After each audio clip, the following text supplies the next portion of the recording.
ಕೀರ್ತನೆಗಳು 145 ತಿಳ್ಕೊಳ್ಳೋಣ ಪ್ರಿಯರೇ. Let's everyone stand up in the presence of the Lord. Let's turn our Bibles to Psalms 145. ಕೀರ್ತನೆಗಳು 145 10 ವಚನಗಳು ಓದುವವರಾಗಿದ್ದೇವೆ.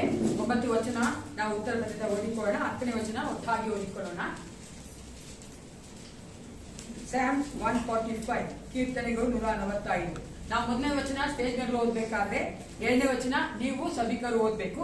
ಅದೇ ರೀತಿ ಕೊನೆಯದಾಗಿ ನಾವು 10ನೇ ವಚನ ಒಟ್ಟಾಗಿ ಓದಿಕೊಳ್ಳೋಣ. ಕೀರ್ತನೆಗಳು 145 1ನೇ ವಚನ. ನನ್ನ ದೇವರೇ ಒಡೆಯನೇ, ನಿನ್ನನ್ನು ಬಲಪಡಿಸುವೆನು, ನಿನ್ನ ನಾಮವನ್ನು ಯುಗಾಂತರಗಳಲ್ಲಿಯೂ ಕೊಂಡಾಡುವೆನು. ದಿನಂಪ್ರತಿ ನಿನ್ನನ್ನು ಕೀರ್ತಿಸುವೆನು, ನಿನ್ನ ನಾಮವನ್ನು ಯುಗಾಂತರಗಳಲ್ಲಿಯೂ ಸ್ತುತಿಸುವೆನು. ಯೆಹೋವನು ಮಹೋನ್ನತನು, ಮಹಾಸ್ತುತಿಪಾತ್ರನೂ ಆಗಿದ್ದಾನೆ. ಆತನ ಮಹತ್ವವು ಅಪಾರವಾದುದು. ಜನರು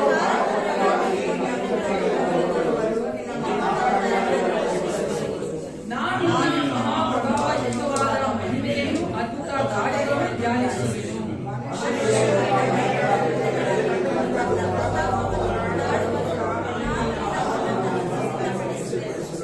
ಜನರು ನಿನ್ನ ಮಹಾಪ್ರಭಾವವನ್ನು ನೆನಪಿನಲ್ಲಿ ಇಟ್ಟುಕೊಂಡು ಪ್ರಕಟಿಸುವರು, ನಿನ್ನ ನೀತಿಯನ್ನು ಹೊಗಳುವರು.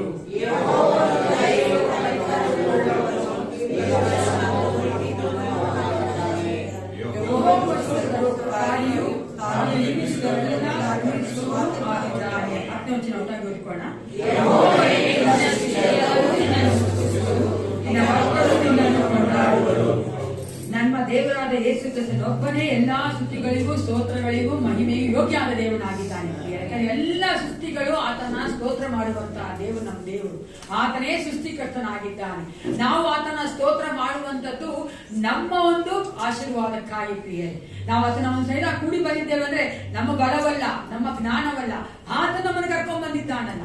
ಅದಕ್ಕಾಗಿ ನಾವು ಆತನಿಗೆ ಸ್ತೋತ್ರ ಮಾಡುವಂತೆ, ಆತನ ನಾವು ಮನಸ್ಪೂರ್ವಕವಾಗಿ ನಾವು ಆತನಿಗೆ ಆರಾಧನೆ ಮಾಡುವಂತೆ, ಆತನ ವಾಕ್ಯಗಳ ಕೇಳುವುದಕ್ಕೆ ನಾವು ಆತುರ ಉಳ್ಳವರಾದ ಮಕ್ಕಳಾಗಿರುವಂತೆ ನಾವೆಲ್ಲರೂ ಒಂದು ಕ್ಷಣ ಕಣ್ಣುಗಳನ್ನು ಮುಚ್ಚಿಕೊಂಡವರಾಗಿ ನಿಮ್ಮನ್ನೇ ನೀವು ದೇವರಿಗೆ ಒಪ್ಪಿಸಿಕೊಳ್ಳಿದ್ದೇನೆ. ಬೇರೆ ಯಾವ ಆಲೋಚನೆ ಮಾಡಬೇಡಿ, ಯಾವ ಚಿಂತೆಯನ್ನ ಮಾಡಬೇಡಿ. ನಾವು ಆತನ ಸಂವಿಧಾನಕ್ಕೆ ಬಂದಿದ್ದೇವೆ. ಹಳೆಯ ಒಡಂಬಡಿಕೆ ನೋಡುತ್ತೇವೆ, ಆತನ ಸಂವಿಧಾನಕ್ಕೆ ಬರಕ್ಕೆ ಜನರು ಭಯಪಡ್ತಾ ಇದ್ರು. ಆತನು ಭಯಂಕರ ದೇವನಾಗಿದ್ದನು. ಈಗೂ ಸಹ ಅಂತಹ ದೇವನಾಗಿರುವಂತ ನಮ್ಮ ಯೇಸು ಕ್ರಿಸ್ತನ ಭಾಗದಲ್ಲಿ ನಾವು ಬಂದಿದ್ದೇವಲ್ಲ. ಆದ್ರೆ ಆತನ ಕೃಪೆ ದಯೆ ನಮ್ಮನ್ನು ಆತನ ಸಂವಿಧಾನ ನಿಲ್ಲುವಂತೆ ಮಾಡಿದ್ದೆ. ಅದಕ್ಕಾಗಿ ನಾವು ನಮ್ಮನ್ನೇ ಒಪ್ಪಿಸಿಕೊಟ್ಟವರಾಗಿ ಈ ಒಂದು ಆರಾಧನೆಯಲ್ಲಿ ದೇವರು ನಮ್ಮನ್ನು ನಡೆಸುವಂತೆ ನಾವು ನಮ್ಮನ್ನು ಒಪ್ಪಿಸಿಕೊಳ್ಳೋಣ ಪ್ರಿಯರೇ. ಹಲ್ಲೆಲೂಯಾ. ಪರಿಶುದ್ಧ ದೇವನೇ, ನಾವು ನಮ್ಮನ್ನೇ ಒಪ್ಪಿಸಿಕೊಡುತ್ತೇವಪ್ಪ. ಹೌದು ರಾಜ, ನಮಗೆ ನೀವು ಕರ್ತನೆ ನಡೆಸಿಕೊಡಬೇಕಾಗಿದೆ ಅಪ್ಪ. ನಮ್ಮ ಒಂದು ಕರ್ತನೆ ಯಾವ ಕಾರ್ಯಗಳು ಅಲ್ಲ ಕರ್ತನೆ ಅಪ್ಪ. ನಾವು ಒಳ್ಳೆಯವರಲ್ಲ ಏಸಪ್ಪ, ಆದ್ರೆ ನೀನೊಬ್ಬನೇ ಒಳ್ಳೆಯವನಾಗಿದ್ದಿ. ನಿನ್ನ ಒಂದು ಕರ್ತನೆ ಒಳ್ಳೆಯ ಜಾಗದಿಂದಲೇ ನಮ್ಮ ರಕ್ಷಿಸಿದ್ದಿ. ನಿನ್ನ ಪ್ರೀತಿಯಿಂದ ನಿನ್ನ ಮಕ್ಕಳಾಗಿ ಮಾಡಿಕೊಂಡಿದ್ದಿ ಅಪ್ಪ. ಒಂದು ಸಮಯದಲ್ಲಿ ನಿನ್ನ ಸಂವಿಧಾನಕ್ಕೆ ಬರುವಂತೆ ನಮ್ಮ ಕರ್ದಿಯಲ್ಲ ಕರ್ತನೆ. ಅದಕ್ಕಾಗಿ ನಿನಗೆ ಸ್ತೋತ್ರಪ್ಪ ರಾಜ ಅಪ್ಪ. ಈ ಆರಾಧನೆಯ ಪ್ರತಿಯೊಂದು ಭಾಗದಲ್ಲಿಯೂ ನೀನು ಮಹಿಮೆ ಹೊಂದಿಕೊಳ್ಳಬೇಕೆ ನಾನು ಬೇಡುತ್ತೇನೆ ಅಪ್ಪ. ನಿನ್ನ ಮಕ್ಕಳ ಅಭಿಷೇಕಿಸು. ನಾವು ಬರಿದಾಗಿ ಬಂದಿದ್ದೇವೆ ಏಸಪ್ಪ, ನಮ್ಮ ತುಂಬಿಸಿ ಕಳಿಸಿಕೊಡಬೇಕೆ ನಾವು ಬೇಡುತ್ತೇವೆ ಕರ್ತ. ಮುಂದಿನ ವಾರವೆಲ್ಲ ನಾವು ಕರ್ತನೆ ನಿನ್ನಲ್ಲಿ ಜೀವಿಸುವುದಕ್ಕೆ ಬೇಕಾದಂತ ಬಲವನ್ನ ಕೊಡು. ಲೋಕದಲ್ಲಿ ಕರ್ತನೆ ಬೆಳಕಾಗಿರುವಂತೆ ನಮಗೆ ಬಲವನ್ನ ಕೊಡು ರಾಜ ಕರ್ತ. ಈ ಆರಾಧನೆಯ ಪ್ರತಿಯೊಂದು ಭಾಗದಲ್ಲಿ ಕರ್ತನೆ ಅಪ್ಪ ಪರಿಶುದ್ಧ ದೇವರೇ, ಯಾವ ಒಂದು ಡಿಸ್ಟ್ರಾಕ್ಷನ್ಸ್ಗಳು, ಯಾವ ಒಂದು ಕರ್ತನೆ ಆಲೋಚನೆಗಳು, ಚಿಂತೆಗಳು ನಮ್ಮನ್ನು ಕಾಡದಂತೆ ಏಸಪ್ಪ ಎಲ್ಲರ ತೆಗೆದುಹಾಕಬೇಕೆ ನಾನು ಬೇಡುತ್ತೇನೆ ಕರ್ತ. ನೀವು ನಮ್ಮನ್ನ ಕರ್ತನೆ ಅಭಿಷೇಕಿಸು, ನಡೆಸಿಕೊಡು. ಯೇಸು ಕ್ರಿಸ್ತನ ನಾಮದಲ್ಲಿ ಪ್ರಾರ್ಥಿಸುತ್ತೇನೆ, ವಂದಿಸುತ್ತೇನೆ. ಆಮೆನ್.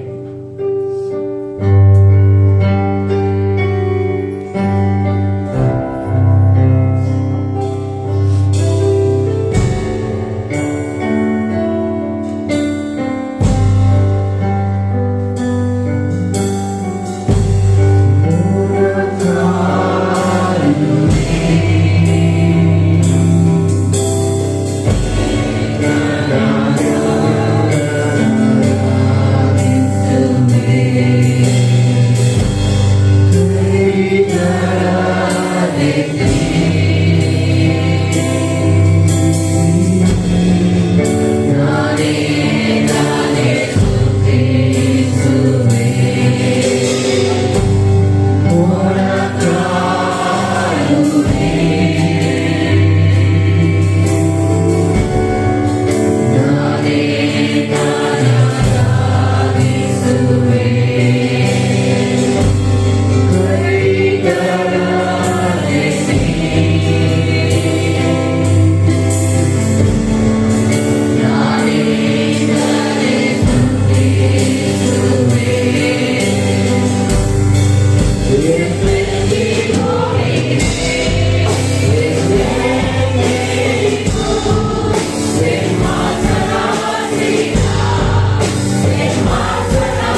ನಮ್ಮ ಕರ್ತನು ಒಡೆಯನ ರಕ್ಷಕನಾದ ಸಿಂಹಾಸನ ಆಸನ ರೂಢನಾಗಿರುವಂತಹ ನನ್ನ ದೇವಾದಿ ದೇವನಿಗೆ ನಮ್ಮನ್ನು ಒಪ್ಪಿಸಿಕೊಳ್ಳೋಣ ಪ್ರೇರ.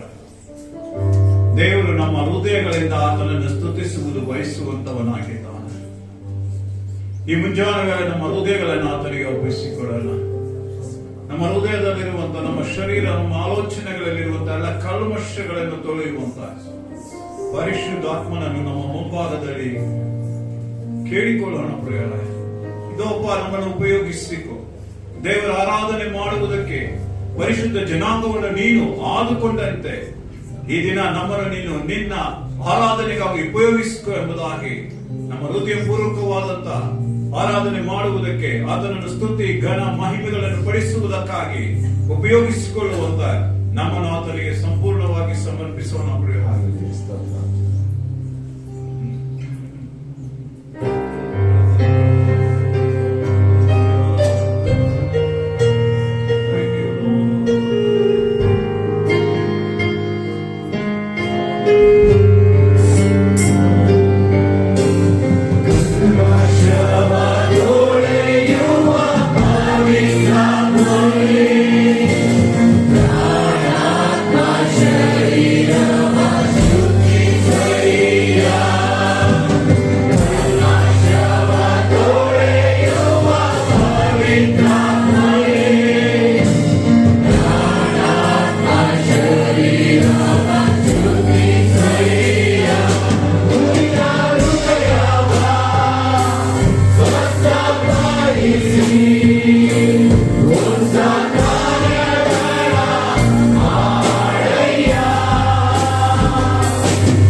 ನಮ್ಮ ಮಧ್ಯದಲ್ಲಿರುವುದಾದರೆ ನಮ್ಮ ಹೃದಯಗಳು ನನ್ನ ಕರ್ತನಾದ ದೇವರಿಗೆ ಕೃತಜ್ಞತಾ ಸ್ತುತಿಗಳನ್ನು ಮಾಡುತ್ತದೆ ಪ್ರಿಯರೇ. ಪರಿಶುದ್ಧಾತ್ಮನು ನಮ್ಮಲ್ಲಿ ಆತನ ವಿಷಯವಾಗಿ ಸಾಕ್ಷಿ ಕೊಡುವುದಕ್ಕಾಗಿ ಪ್ರತಿನಿತ್ಯವೂ ಚಲಿಸುವ ಆತನಾಗಿದ್ದಾನೆ. ಅಂತಹ ದೇವನಿಗೆ ಈ ಸಮಯದಲ್ಲಿ ಬನ್ನಿರಿ, ಯೆಹೋವನಿಗೆ ಕೃತಜ್ಞತಾ ಸ್ತುತಿ ಸ್ತೋತ್ರಗಳನ್ನು ಮಾಡುವಂತ ಈ ಹಾಡನ್ನು ಹಾಡಿಕೊಳ್ಳೋಣ. ಬನ್ನಿರಿ, ಯೆಹೋವನಿಗೆ ಉತ್ಸಾಹ ಧ್ವನಿ ಗೈಯುವ ಎಂಬುದಾಗಿ.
ಮುಂಜಾನೆಲ್ಲರೂ ಕೂತುಕೊಂಡವರಾಗಿ ಆರಾಧನೆ ಮುಂದುವರಿಸುವಂತ ಪರಿಶುದ್ಧ ಆತ್ಮನಿರುವ ಜಾಗದಲ್ಲಿ ಬಿಡುಗಡೆ ಉಂಟು ಪ್ರಿಯರೇ. ನಮ್ಮ ಮಧ್ಯದಲ್ಲಿ ಆತನಿರುವುದರಿಂದ ನಾವು ಈ ದಿನ ಬಿಡುಗಡೆಯಾಗಿ ಜೀವಿಸುತ್ತಾ ಇದ್ದಾರೆ. ಪ್ರಕಟಣೆ ಗ್ರಂಥದಲ್ಲಿ ಈ ರೀತಿಯಾಗಿ ಬರೆಯಲ್ಪಟ್ಟಿದೆ. ಯೂದ ಕುಲದಲ್ಲಿ ಜನಿಸಿದ ಸಿಂಹವು ದಾವೀದನ ಅಂಕುರದವನು ಆಗಿರುವ ಆತನು ಜಯ ಹೊಂದಿದನು ಎಂಬುದಾಗಿ. ಆತನು ಮಾತ್ರ ಆ ಸುರುಳಿಯನ್ನು ಹೊಡೆಯುವುದಕ್ಕೆ ಯೋಗ್ಯನು ಎಂಬುದಾಗಿ ಬರೆಯಲ್ಪಟ್ಟಿದೆ. ಅಷ್ಟು ಮಾತ್ರವಲ್ಲ, ಆತನ ವಿಷಯದಲ್ಲಿ ಈ ರೀತಿಯಾಗಿ ಬರೆಯಲ್ಪಟ್ಟಿದೆ, ನೀನು ಯಜ್ಞವನ್ನು ಅರ್ಪಿತವನಾಗಿ ನಿನ್ನ ರಕ್ತದಿಂದ ಸಕಲ ಕುಲ, ಭಾಷೆ, ಪ್ರಜೆ, ಜನಾಂಗಗಳವರೆಗೆ ಜನರನ್ನು ದೇವರಿಗಾಗಿ ಕೊಂಡುಕೊಂಡಿದ್ದಿ ಎಂಬುದಾಗಿ. ಪರಿಶುದ್ಧನಾದಂತ ಆ ಒಂದು ಮಹಾ ಪದವಿಯಲ್ಲಿರುವಂತ ನನ್ನ ದೇವನಾದಂತ ಯೇಸು ಕ್ರಿಸ್ತನಿಗೆ ಪರಲೋಕದಲ್ಲಿ ನುಡಿದಂತ ಮಾತುಗಳು ಪ್ರಿಯರೇ. ಅಂದರೆ ನಾವು ಆತನಿಂದ ಆರಿಸಲ್ಪಟ್ಟಿದ್ದೇವೆ ಎಂಬುದಾಗಿ, ಆತನು ತನ್ನ ರಕ್ತವನ್ನು ಕೊಟ್ಟು ನಮ್ಮನ್ನು ಕೊಂಡುಕೊಂಡಿದ್ದಾನೆ ಎಂಬುದಾಗಿ, ನಾವಿದ್ದಂತ ಆ ಒಂದು ಜೀವಿತವನ್ನು ಮಾರ್ಪಡಿಸಿ ಆತನು ನಮ್ಮನ್ನು ವಿಶೇಷವಾದಂತ ಜನಾಂಗ ಮಾಡುವುದಕ್ಕಾಗಿ ತನ್ನ ರಕ್ತವನ್ನು ಕೊಟ್ಟು ಕೊಂಡುಕೊಂಡಿದ್ದಾನೆ ಪ್ರಿಯರೇ. ಅದರಿಂದಲೇ ಆತನನ್ನು ಸ್ತುತಿಸುವುದು ನಿಜವಾಗಿಯೂ ನಮಗೆ ಯೋಗ್ಯವಾಗಿದೆ ಪ್ರಿಯರೇ. ಕೀರ್ತನೆಗಾರನು ಹೇಳುತ್ತಾನೆ, ಹೀಗಿರಲಾಗಿ ಕರ್ತನೆ, ಇನ್ನು ಯಾವುದಕ್ಕೆ ನಾನು ಕಾದುಕೊಳ್ಳಲಿ, ನೀನೇ ನನಗೆ ನಿರೀಕ್ಷೆ ಎಂಬುದಾಗಿ. ನಾವು ಆರಾಧನೆ ಮಾಡುವಂತೆ ನೀವೇ ಸಾಕು ನನ್ನ ಏಸಯ್ಯ ಈ ನನ್ನ ಜೀವಿತ ಯಾತ್ರೆಯಲ್ಲಿ ಎಂಬ ಗೀತೆಯೊಂದಿಗೆ ಆತನನ್ನು ಗಣಪಡಿಸೋಣ ಪ್ರಿಯರೇ.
Hallelujah. Hallelujah. ಮಹೋನ್ನತನಾದಂಥ ದೇವರ ಮಧ್ಯದಲ್ಲಿ ನಾವು ನಮ್ಮ ಮಧ್ಯದಲ್ಲಿ ಇರುವಾಗ ನಾವು ಸಂತೋಷದಿಂದ ಆತನನ್ನು ಆರಾಧಿಸಬೇಕಾಗಿದೆ ಪ್ರಿಯರೇ. ಕೀರ್ತನೆ ಭಾಗದಲ್ಲಿ ನೋಡುತ್ತಾಗ ನಮ್ಮ ದೇವರನ್ನು ಸ್ತುತಿಸುವುದು ಒಳ್ಳೆಯದು ಸಂತೋಷಕರವೂ ಆಗಿದೆ ಎಂಬುದಾಗಿ, ಆತನನ್ನು ಕೀರ್ತಿಸುವುದು ಯುಕ್ತವಾಗಿದೆ ಎಂಬುದಾಗಿ ಬರೆಯಲ್ಪಟ್ಟಿದೆ. ನಾವು ಆತನನ್ನು ಕೀರ್ತಿಸುವುದು ಏಕೆ ಒಳ್ಳೆಯದು ಸಂತೋಷವಾಗಿದೆ ಎಂದರೆ ಪ್ರಿಯರೇ, ಯೆಹೋವನು ಮುರಿದಂತ ಮನಸ್ಸನ್ನು ಕಟ್ಟುವ ದೇವನಾಗಿದ್ದಾನೆ. ಮುರಿದ ಮನಸ್ಸುಳ್ಳವರನ್ನು ವಾಸಿ ಮಾಡುವ ಆತನಾಗಿದ್ದಾನೆ. ಆತನು ಭೂಮಿಗೋಸ್ಕರ ಮೋಡಗಳನ್ನು ಕವಿಸುತ್ತಾನೆ, ಮಳೆಯನ್ನು ಸಿದ್ಧ ಮಾಡುತ್ತಾನೆ. ತನ್ನ ಮಕ್ಕಳಿಗಾಗಿ ಆತನು ಆಹಾರಗಳನ್ನು ದಯಪಾಲಿಸುವ ಆತನಾಗಿದ್ದಾನೆ. ವೇದವಾಕ್ಯದಲ್ಲಿ ನೋಡುತ್ತಾಗ ಕುದುರೆಯ ಶಕ್ತಿಯಲ್ಲಿ ಆತನಿಗೆ ಇಷ್ಟವಿಲ್ಲ, ಹಾಲಿನ ತೊಡೆಯ ಬಲವನ್ನು ಆತನು ಮೆಚ್ಚುವುದಿಲ್ಲ. ಯೆಹೋವನು ಆನಂದಿಸುವುದು ತನ್ನ ಕೃಪೆಯನ್ನು ನಿರೀಕ್ಷಿಸುವ ಭಕ್ತರಿಂದಲೇ. ನಾವು ಅದನ್ನು ಆತನನ್ನು ನಿರೀಕ್ಷಿಸಬೇಕಾಗಿದೆ ಪ್ರಿಯರೇ. ಆತನನ್ನು ನಿರೀಕ್ಷಿಸುವವರು ಮಾತ್ರ ಆತನ ಮುಂಭಾಗದಲ್ಲಿ ಪರಿಶುದ್ಧರಾಗಿ ನಿಲ್ಲಲು ಸಾಧ್ಯ. ಆತನ ವೇದವಾಕ್ಯವು ಹೇಳುತ್ತದೆ, ಯೆಹೋವನು ಯಾರ ನಡತೆಗೆ ಮೆಚ್ಚುತ್ತಾನೋ ಆತನ ಎಲ್ಲ ವೈರಿಗಳನ್ನು ಸಹ ಮಿತ್ರರನ್ನಾಗಿ ಮಾಡುತ್ತಾನೆ ಎಂಬುದಾಗಿ. ಅಂತಹ ಮಹಾಶಕ್ತಿ ಉಳ್ಳಂತ ದೇವರು. ಆತನ ನಾವು ಮಹತ್ವವುಳ್ಳದ್ದು. ಆತನ ಪ್ರಭಾವವು ಭೂಮಿ ಆಕಾಶಗಳಿಗಿಂತ ಬಹಳ ಹೆಚ್ಚಾಗಿರುವಂತಹ ಒಂದು ಪ್ರಭಾವವುಳ್ಳಂತ ಮಹಾಪರಿಷದನಾದ ದೇವರನ್ನು ನಾವು ಆರಾಧಿಸುತ್ತಾ ಈ ಸಮಯದಲ್ಲಿ ಯೇಸು ವಲ್ಲಭ, ಯೇಸು ರಕ್ಷಕ, ಆತನ ಕೃಪೆಯು ಎದ್ದು ಇರುವುದು ಎಂಬ ಗೀತೆಯೊಂದಿಗೆ ಆತನನ್ನು ಘನಪಡಿಸೋಣ.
ಈ ಸಮಯದಲ್ಲಿ ನಾವೆಲ್ಲರೂ ಆರಾಧನೆಗಾಗಿ ದೇವರ ಸಮ್ಮುಖದಲ್ಲಿ ಎದ್ದು ನಿಂತುಕೊಳ್ಳೋಣ. ಪ್ರಕಟಣೆ ಗ್ರಂಥದಲ್ಲಿ ಈ ರೀತಿಯಾಗಿ ಬರೆಯಲ್ಪಟ್ಟಿದೆ, ವಧಿತನಾದ ಕುರಿಯಾದ ಆತನು ಬಲ, ಐಶ್ವರ್ಯ, ಜ್ಞಾನ, ಸಾಮರ್ಥ್ಯ, ಮಾನ, ಪ್ರಭಾವ, ಸ್ತೋತ್ರಗಳನ್ನು ಹೊಂದುವುದಕ್ಕೆ ಯೋಗ್ಯನು ಎಂಬುದಾಗಿ. ನಾವೆಲ್ಲರೂ ಸೇರಿ ಮತ್ತೊಮ್ಮೆ ಎಲ್ಲರೂ ಬಾಯಿ ತೆಗೆದು, ಓಕೆ, ನನ್ನ ಜೊತೆ ಹೇಳಿ. ವಧಿತನಾದ ಕುರಿಯಾದ ಆತನು ಬಲ, ಐಶ್ವರ್ಯ, ಜ್ಞಾನ, ಸಾಮರ್ಥ್ಯ, ಮಾನ, ಪ್ರಭಾವ, ಸ್ತೋತ್ರಗಳನ್ನು ಹೊಂದುವುದಕ್ಕೆ ಯೋಗ್ಯನು. ಆಮೆನ್. ಹೌದು ಪ್ರೇಯರ್. ನಾವು ಆರಾಧಿಸುವಂತ ದೇವರು ಯಾರೆಂಬುದನ್ನು ಅರ್ಥ ಮಾಡಿಕೊಂಡಿದ್ದೀರಲ್ಲ. 7 ಶಕ್ತಿಗಳು ಉಳ್ಳಂತವು. ಅದರಿಂದಲೇ ವೇದ ವಾಕ್ಯ ಹೇಳುತ್ತದೆ, 7 ದೇವರ ಆತ್ಮನನ್ನು ಭೂಲೋಕದ ಮೇಲೆ ಸಂಚರಿಸುವುದಕ್ಕಾಗಿ ಕಳಿಸಲ್ಪಟ್ಟಿದೆ ಎಂಬುದಾಗಿ.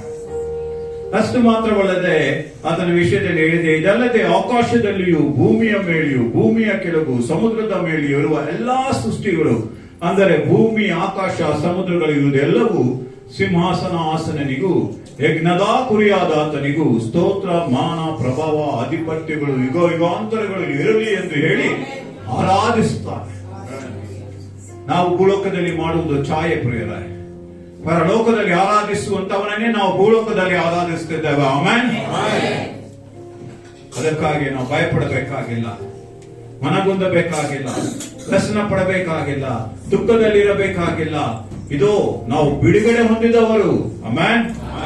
ದೇವರ ಕುರಿಮರಿಯ ರಕ್ತದಿಂದ ನಾವು ಬಿಡುಗಡೆ ಹೊಂದಿದವರಾಗಿ ಅವರನ್ನು ಆರಾಧಿಸುವುದಕ್ಕಾಗಿ, ಪರಲೋಕದಲ್ಲಿ ಆರಾಧಿಸುವಂತ ದೇವದೂತರುಗಳ ಮಧ್ಯದಲ್ಲಿ ನಿಂತು ಆರಾಧಿಸುವಂತ ಮಹಾಕೃಪೆಯನ್ನು ನಮಗೆ ದಯಪಾಲಿಸಿರುವಂತ ಮಹಾಪರಿಶುದ್ಧನಾದ ದೇವಾದಿ ದೇವನಿಗೆ ಆರಾಧಿಸುವುದಕ್ಕಾಗಿ ನಮ್ಮ ಹೃದಯಗಳನ್ನು ಒಪ್ಪಿಸಿಕೊಡೋಣ.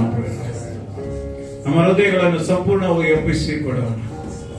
ದೇವರೇ, ಪರಿಶುದ್ಧಾತ್ಮನನ್ನು ಕಳಿಸಿ ನಮ್ಮ ಎಲ್ಲ ಕಲ್ಮಶಗಳನ್ನು ನಮ್ಮಿಂದ ತೊಳೆದು ಶುದ್ಧ ಮಾಡಿ ನಿನ್ನ ಸಮ್ಮುಖದಲ್ಲಿ ನಿಲ್ಲಿಸಿ, ಇದೋ ದೇವದೂತರೊಂದಿಗೆ ನಮ್ಮನ್ನು ಸೇರಿಸಿ ಆರಾಧಿಸುವುದಕ್ಕಾಗಿ ಕರೆದುಕೊಂಡು ಬಂದಂತ ಮಹಾಪರಿಶುದ್ಧನಾದ ದೇವರೇ, ನಿನ್ನನ್ನು ಸ್ತುತಿಸುವುದಕ್ಕಾಗಿ ಮುಂಜಾನೆ ವೇಳೆ ನನ್ನನ್ನು ನೀನು ಕೈ ಹಿಡಿದು ಕರೆದುಕೊಂಡು ಬಂದಿದ್ದೀಯಪ್ಪ.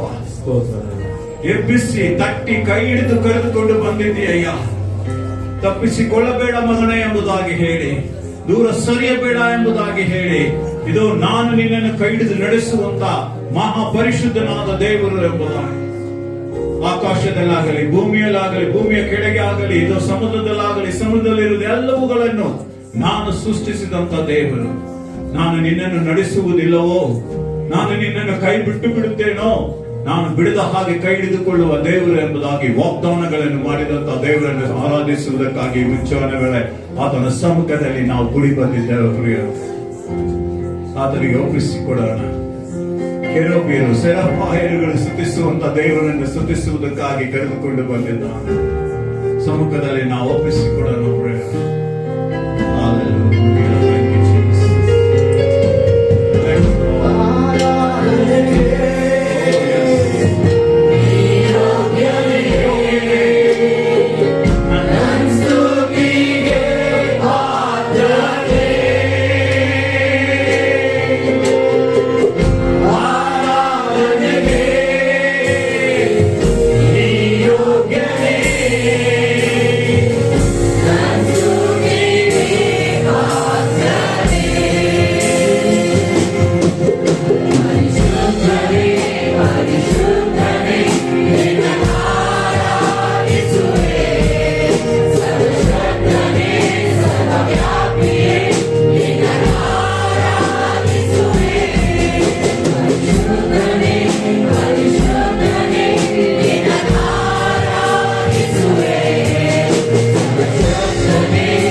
This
ಇದೋ ದೇವರ ಈ ಮುಂಚಾನಗಳ ನಮ್ಮನ್ನು ಈ ಜಾಗಕ್ಕೆ ನೀನು ಕರೆದುಕೊಂಡು ಬಂದು ನಿನ್ನನ್ನು ಆರಾಧನೆ ಮಾಡುವಂತ ಬಲ ಕೊಟ್ಟು, ಆರೋಗ್ಯ ಕೊಟ್ಟು, ಶಕ್ತಿ ಕೊಟ್ಟಿದ್ದು. ದೇವರ ವಾಕ್ಯವು ಈ ರೀತಿಯಾಗಿ ಹೇಳ್ತದೆ ಪ್ರಿಯರೇ, ಅಪಾಯ ಕಾಲದಲ್ಲಿ ಆತನು ನಮ್ಮನ್ನು ಗುಪ್ತ ಸ್ಥಳದಲ್ಲಿ ಅಡಗಿಸುವನು, ತನ್ನ ಗುಡಾರವೆಂಬ ಆಶ್ರಯ ಸ್ಥಾನದಲ್ಲಿ ನಮ್ಮನ್ನು ಭದ್ರಪಡಿಸುವನು, ಪರ್ವತ ಗ್ರಹದಲ್ಲಿ ನಮ್ಮನ್ನು ಸುರಕ್ಷಿತವಾಗಿರುವನು. ಈ ದಿನ ನಾವು ಆರಾಧನೆಗೆ ಬಂದದಕ್ಕಾಗಿ ದೇವರು ನಮ್ಮನ್ನು ಆಶೀರ್ವದಿಸಿ ಈ ಎಲ್ಲಾ ಕಾರ್ಯಗಳನ್ನು ನಮ್ಮ ಮೇಲೆ ಬರಮಾಡುತ್ತಾನೆ. ಅದಕ್ಕೆ ಆತನು ಹೇಳ್ತಾನೆ, ಯೆಹೋವನನ್ನು ನಿರೀಕ್ಷಿಸಿಕೊಂಡು ದೃಢವಾಗಿರು, ನಿಮ್ಮ ಹೃದಯವು ಧೈರ್ಯದಿಂದಿರಲಿ, ಯೆಹೋವನನ್ನು ನಿರೀಕ್ಷಿಸಿಕೊಂಡೇ ಇರು ಎಂಬುದಾಗಿ. ಮಹಾಪರಿಷದನಾದ ದೇವರ ಈ ಮುಂಚಾನೆ ವೇಳೆ ನಿನ್ನ ಮಕ್ಕಳಾದ ನಮ್ಮನ್ನು ಆರಾಧನೆಗಾಗಿ ನೀನು ಕರೆದುಕೊಂಡು ಬಂದು ನೀನು ಆಶೀರ್ವದಿಸಿ ಮುನ್ನಡೆಸಿ ಈ ಸಮಯದ ತನಕ ನಮ್ಮೊಂದಿಗಿದ್ದು ನಮ್ಮನ್ನು ಬಲಪಡಿಸಿದ್ದೆ. ಅದಕ್ಕಾಗಿ ನಾವು ನಿನಗೆ ಕೋಟ್ಯಾನು ಕೋಟಿ ಸ್ತೋತ್ರಗಳನ್ನು ಸಲ್ಲಿಸ್ತಾ ಸಾಷ್ಟಾಂಗವರೆಗೆ ನಿನಗೆ ನಾವು ಸ್ತೋತ್ರಗಳನ್ನು ಮಾಡುತ್ತೇವೆ. ಏನೂ ಇಲ್ಲದಂತ ನಮ್ಮನ್ನು ಅತಿ ಪರಿಶುದ್ಧ ಜನಾಂಗದೊಂದಿಗೆ ಸೇರಿಸಿಕೊಂಡಿದ್ದೀಯಲ್ಲ. ಹಲ್ಲೆಲೂಯ. ಹೌದು ದೇವರ, ಅದಕ್ಕಾಗಿ ನಾವು ನಿಮಗೆ ಸ್ತೋತ್ರಗಳನ್ನು ಮಾಡುತ್ತೇವೆ. ಮುಂಚಾಣೆಗಳೇ ನಿನ್ನ ಕರವೆತ್ತಿ ಪ್ರತಿಯೊಂದೊಂದು ಮಕ್ಕಳನ್ನು ಇದು ದೇವರ ಚಿಕ್ಕವರಿಂದ ಮೊದಲುಗೊಂಡು ದೊಡ್ಡವರ ತನಕ ಪ್ರತಿಯೊಬ್ಬೊಬ್ಬರನ್ನು ಆಶೀರ್ವದಿಸು, ಅವರನ್ನು ನೆನಪಿನಲ್ಲಿ ಇಟ್ಟುಕೋ ದೇವರೇ. ಈ ವಾರ ಪರ್ಯಂತವೂ ಅವರು ನಿನ್ನ ಮಾರ್ಗದಲ್ಲಿ ನಡೆಯುವಂತೆ ಬಲವನ್ನು ಶಕ್ತಿಯನ್ನು ಅನುಗ್ರಹಿಸಬೇಕಾಗಿ ಯೇಸು ಕ್ರಿಸ್ತನ ಅತಿ ಪರಿಶುದ್ಧವಾದ ನಾಮದಲ್ಲಿ ಬೇಡಿಕೊಳ್ಳುತ್ತೇನೆ, ನನ್ನ ತಂದೆಯೇ.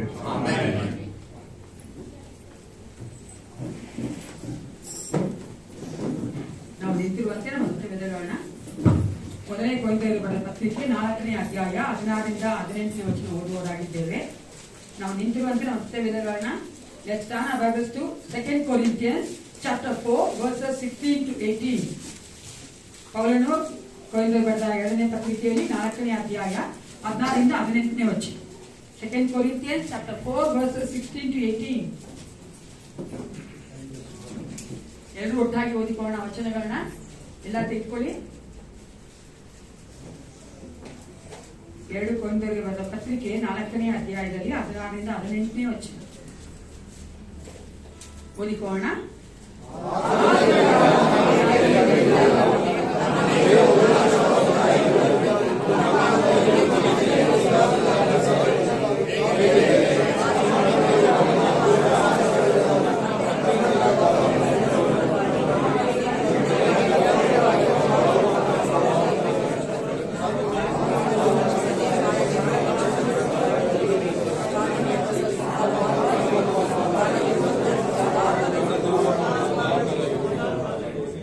ದೇಹವು ನಾಶವಾಗುತ್ತಾ ಬಂದರೂ ನಮ್ಮ ಆಂತರ್ಯಗಳು ದಿನ ದಿನ ಅದು ಪರಿಶುದ್ಧಾತ್ಮ ಮಾಡುವಂತಹ ಕಾರ್ಯಕ್ಕೆ ಎಲ್ಲರೂ ಕುಳಿತುಕೊಂಡವರಾಗಿ ಈ ಸಮಯದಲ್ಲಿ ಕಾಲ್ಗಿಡೆ ಸಮಯ ಸಂಜೆಷ್ಟು ಮತ್ತು ಸಂಜೆಷ್ಟು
ಉಂಟಾಗಲಿ.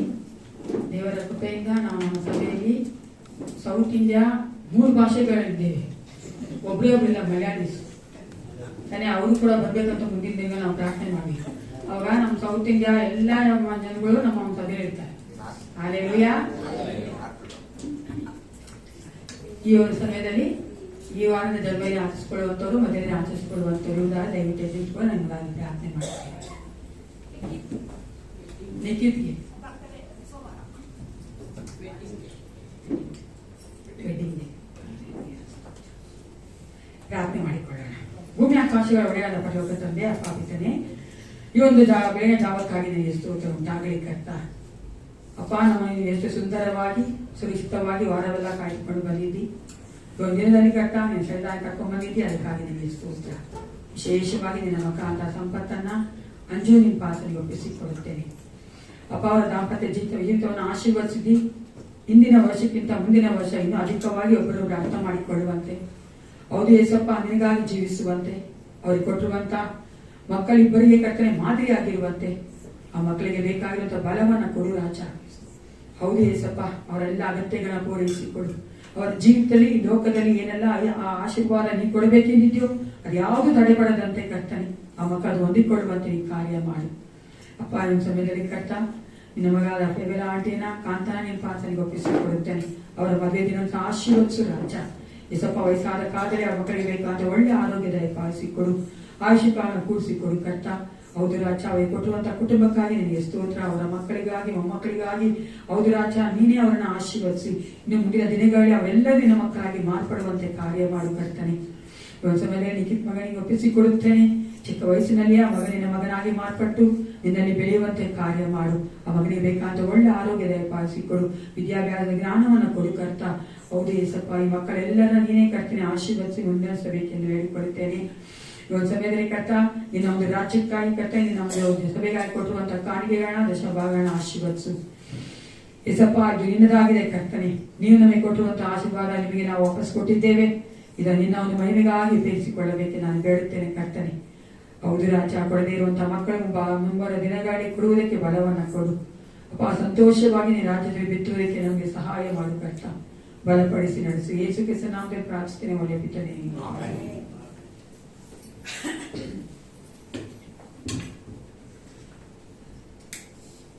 ಎಲ್ಲರೂ ಚೆನ್ನಾಗಿರಾ? ಈ ಸಮಯದಲ್ಲಿ ನಮ್ಮ ಸೆಕ್ರೆಟರಿ ಅವರು ಮುಂದೆ ಬಂದು ಈ ವಾರದ ಅನೌನ್ಸ್ಮೆಂಟ್ ಹೋಗ್ಬೇಕು ಹೇಳ್ಕೊಳ್ತೇನೆ.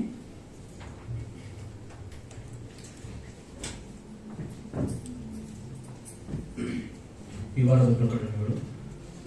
ಮಂಗಳವಾರ ಮತ್ತು ಬುಧವಾರದಂದು ಕಾಟೇಜ್ ಪ್ರೇಯರ್ಸ್ ನಡೆಯುತ್ತದೆ. ಫ್ರೈಡೇ ಶುಕ್ರವಾರ ಚರ್ಚಲ್ಲಿ 7 o'clock ಪ್ರೇಯರ್ ಇರುತ್ತೆ. ಮತ್ತು Saturday 7 o'clock song practice and Sunday 8:30ಗೆ ಸರ್ವಿಸ್ ಇರುತ್ತೆ. ಸ್ಪೆಷಲ್ ಅನೌನ್ಸ್ಮೆಂಟ್ಸ್ ನೆಕ್ಸ್ಟ್ ಮಂತ್ ಅಂದರೆ ಫಸ್ಟ್ ಟ್ಯೂಸ್ಡೇ ಬರುತ್ತೆ. 6 AM-ಗೆ 6 o'clock ಅಂದರೆ 6 ಗಂಟೆಗೆ ಚರ್ಚಲ್ಲಿ ಆರಾಧನೆ ಇರುತ್ತೆ, first day of the week. ಮತ್ತು ನೆಕ್ಸ್ಟ್ ವೀಕ್ ಆರಾಧನೆ ನಂತರ ಕಮ್ಯುನಿಯನ್ ಇರುತ್ತೆ ಮತ್ತು ಆರಾಧನೆ ನಂತರ ಪಾಸ್ಟಲ್ ಕಮಿಟಿ ಮೀಟಿಂಗ್ ಇರುತ್ತೆ. ರೆಡಿ ಆಗಬೇಕು.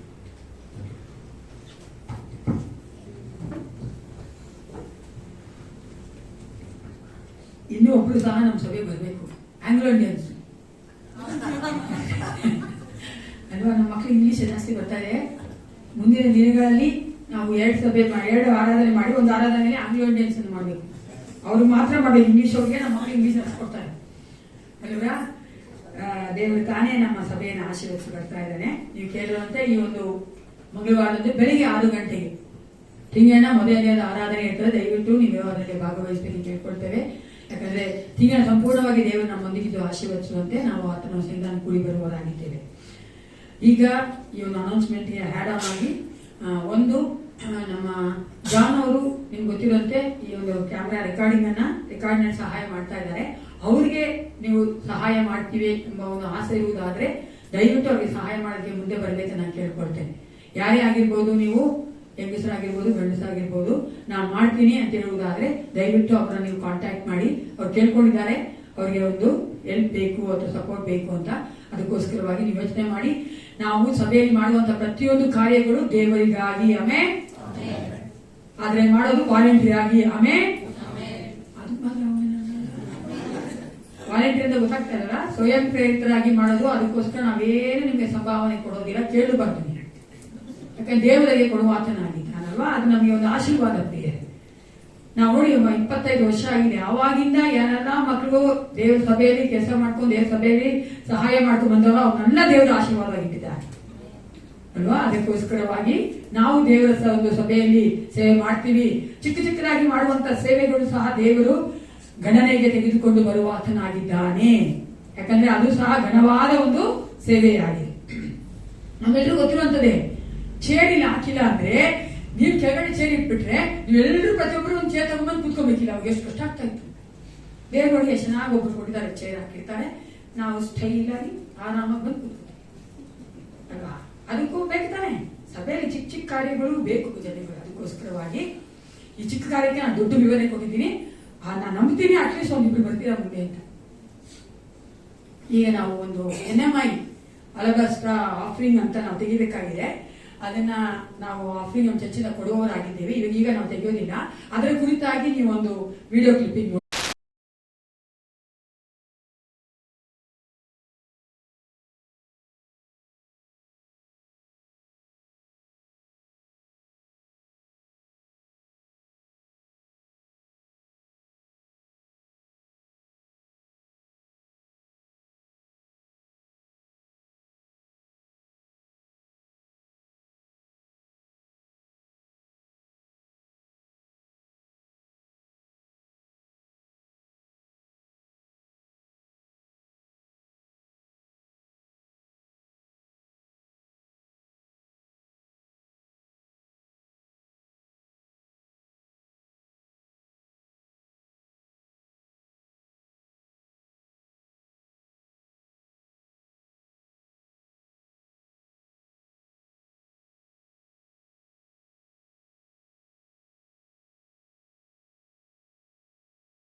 ನಾಜರೀನ್ ಸಂಸ್ಥೆಯಿಂದ ನಾವು ಈ ಒಂದು ಅಲಗಾಸ್ಟ್ ಆಫ್ರಿಂಗ್ ಕೊಡುವಂಥದ್ದು.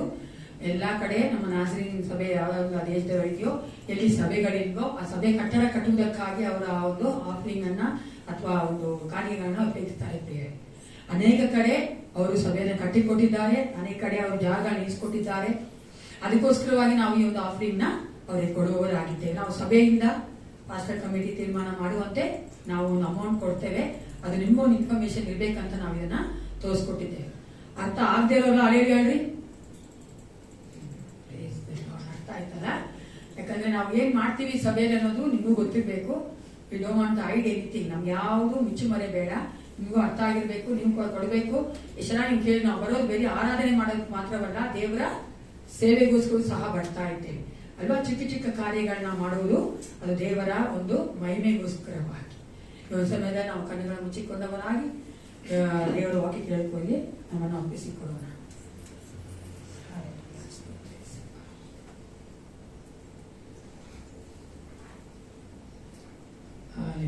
Thank you father. ಅಪ್ಪ, ನಮ್ಮ ಹೃದಯಗಳನ್ನ ಕರ್ತನೆ ಸಿದ್ಧ ಮಾಡಿಕೊಳ್ತ, ನಮ್ಮ ಮನಸ್ಸುಗಳನ್ನ ಸಿದ್ಧ ಮಾಡಿಕೊಳ್ತಾನೆ. ಅಪ್ಪ, ನಾವು ಈ ಲೋಕದಲ್ಲಿ ಜೀವಿಸುವರಾಗಿದ್ದೇವೆ ಕರ್ತನೆ. ನಿನ್ನ ವಾಕ್ಯ ಕೇಳುವುದಕ್ಕೆ ನಮ್ಮನ್ನೇ ನಾವು ಒಪ್ಪಿಸಿಕೊಡುತ್ತೇವೆ. ನಿನ್ನ ವಾಕ್ಯವಾದ ನಮ್ಮ ಕಾಲಿಗೆ ದೀಪವಾಗಿ, ಹೌದು ರಾಜ, ನಮ್ಮ ದಾರಿಯ ಕರ್ತನೆ ಬೆಳಕಾಗಿರುವಂತೆ ನೀನು ಕಾರ್ಯ ಮಾಡು ಕರ್ತ. ಮನುಷ್ಯ ಮಾತನಾಡುವುದು ಕರ್ತನೆ ವ್ಯರ್ಥ ರಾಜ. ಪರಿಶುದ್ಧಾತ್ಮನೇ, ನೀನು ಈ ಮಕ್ಕಳೊಂದಿಗೆ ಮಾತನಾಡಬೇಕೆಂದು ನಾನು ಬೇಡುತ್ತೇನೆ.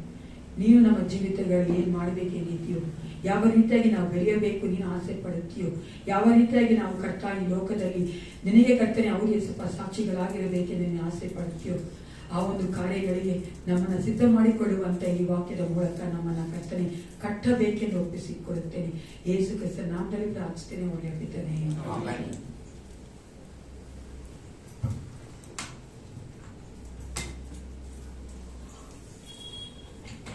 ಒಂದ್ಸಾರಿ ಒಬ್ಬ ವಯಸ್ಸಾದ ಒಬ್ಬ ಸ್ಪೀಕರ್ನ, ಅಂದ್ರೆ ದೇವರ ವಾಕ್ಯ ಹಚ್ಚೋದಕ್ಕೋಸ್ಕರವಾಗಿ ಒಂದು ಕನ್ವೆನ್ಷನ್ಗೆ ಕರೆದಿದ್ವಿ. ಅದು ಫಾರಿನ್ ಅಲ್ಲಿ. ಆ ಕನ್ವೆನ್ಷನ್ ಅಲ್ಲಿ ಊಟ ಆದ್ಮೇಲೆ ಅವನ ಮೀಟಿಂಗ್ ಸ್ಟಾರ್ಟ್ ಆಗುತ್ತೆ. ಅದಕ್ಕೆ ಅವ್ರು ಬರ್ಬೇಕಾದ ವಯಸ್ಸಾದವ್ರು ಏನ್ ಮಾಡು, ಬರೋ ಅರ್ಜೆಂಟ್ ಅಲ್ಲಿ ಅವರು ಅಲ್ ಸೆಟ್ ನ ಮರ್ತೋಗ್ಬಿಟ್ರು. ಡೆಂಚರ್ಸ್ ಅಂತ ಹೇಳಿದ್ರೆ ಅಲ್ ಸೆಟ್ ಮರ್ತ್ಬಿಟ್ರು. ಬಂದ್ಮೇಲೆ ಅವ್ರಿಗೆ ನೋಡ್ಕೊಂಡ್ರು, ಕೂತ್ಕೊಂಡ್ಮೇಲೆ ಅಯ್ಯೋ ಅಲ್ಸೆಟ್ ತಗೊಂಬಂದಿಲ್ವಲ್ಲ ಅಂತ ಅವ್ರೇನ್ ಮಾಡಿ ಪಕ್ಕದಲ್ಲಿ ಹೋಗ್ತಾ ಮೆತ್ತಿಗೆ ಹೇಳಿದ್ರು, ಅಯ್ಯೋ ನಾನು ಅಲ್ಸೆಟ್ ಮರ್ತ್ಬಿಟ್ಟಿದ್ದೀನಿ ಅಂತ. ಆ ವ್ಯಕ್ತಿ ಏನು ಮಾಡ್ಲಿಲ್ಲ, ಒಂದು ಸೂಟ್ಕೇಸ್ ಎತ್ತಿ ಒಂದು ಅಲ್ಸೆಟ್ ಕೊಟ್ರು, ಹಾಕೊಂಡ್ರು. ಅವ್ರು ಹಾಕೊಂಡು ನೋಡಿದ್ರೆ ಅಯ್ಯೋ ಇದು ಲೂಸ್ ಆಗಿದೆ ಅಂತ. ಆ ಪಕ್ಕದಲ್ಲಿ ಏನ್ ಬೇಜಾರ್ ಮಾಡ್ಕೊಂಡ, ಇನ್ನೊಂದು ಎತ್ತು ಕೊಟ್ರು, ಅದು ಹಾಕೊಂಡ್ರು. ಟೈಟ್ ಆಗಿದೆಯಲ್ಲ ಅಂದ್ರು. ಆ ಅಪ್ಪ ಇನ್ನೂ ಬೇಜಾರ್ ಮಾಡ್ಕೊಂಡಿಲ್ಲ, ಇನ್ನೊಂದು ಎತ್ತು ಕೊಟ್ರು, ಹಾಕೊಂಡು ಕರೆಕ್ಟ್ ಆಗಿತ್ತು, ಪರ್ಫೆಕ್ಟ್ ಆಗಿದೆ ಅಂತ. ಸರಿ, ಕನ್ವೆನ್ಷನ್ ಮುಗಿತು, ಅಂದ್ರೆ ಊಟ ಮಾಡಿದ್ರು, ಆಮೇಲೆ ಆ ಮೀಟಿಂಗ್ ಆಯ್ತು. ಅದ ನಂತರ ಅವರು ವಾಪಸ್ ಹೋಗ್ಬೇಕಾದ್ರೆ ಆ ವ್ಯಕ್ತಿ ನೋಡ್ಬಿಟ್ಟು ಥ್ಯಾಂಕ್ಸ್ ಮಾಡ್ಬೇಕಲ್ಲ, ಅದಕ್ಕೋಸ್ಕರ ತುಂಬಾ ಥ್ಯಾಂಕ್ಸ್, ನೀವ್ ಎಲ್ಲಿದ್ದೀರಾ, ನಿಮ್ಮ ಆಸ್ಪತ್ರೆ ಇರೋದೇ ಡೆಂಟಿಸ್ಟ್ ಎಲ್ಲಿದೆ, ನೀವ್ ಎಲ್ಲಿದ್ದೀರಾ ನೀವು, ನಾನು ತುಂಬಾ ದಿವಸ ನೋಡ್ತಾ ಇದ್ದೀನಿ, ಒಳ್ಳೆ ಒಂದು ಡೆಂಟಿಸ್ಟ್ ಬೇಕಾಗಿತ್ತು ನನಗೆ. ಅದಕ್ಕೆ ಆ ಮನುಷ್ಯ ಹೇಳಿದ, ನಾನು ಡೆಂಟಿಸ್ಟ್ ಅಲ್ಲ ಬ್ರದರ್, ನಾನು ಲೋಕಲ್ ಫ್ಯೂನ್ಯೂರಲ್ ಡೈರೆಕ್ಟರ್, ನಾನು ಸ್ಥಳೀಯವಾಗಿರುವಂತಹ ಸ್ಮಶಾನದಲ್ಲಿ ಡೈರೆಕ್ಟರ್ ಆಗಿದ್ದೀನಿ ಅಂದ್ರು. ಆತನ ನೋಡ್ಬೇಕಾದ್ರೆ ಆತನ ಏನಾಗಿದ್ದಾನೆ, ಒಳ್ಳೆಯ ಸಮಾರ್ಯದವನಾಗಿದ್ದ. If you ask me, he is a good Samaritan, isn't it? ಕಷ್ಟಕ್ಕೆ ಆಗುತ್ತಾನೆ ಸಮಾರಿಟನ್ನು.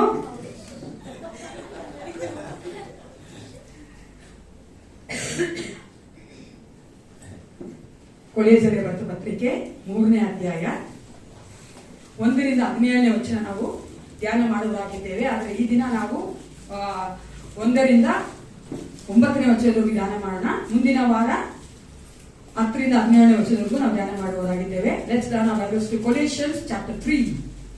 ಕೊಲೋಸರ ಪತ್ರಿಕೆ 3ನೇ ಅಧ್ಯಾಯ 1ನೇ ವಚನ. ಯಾರಾದ್ರೂ ಓದಿ.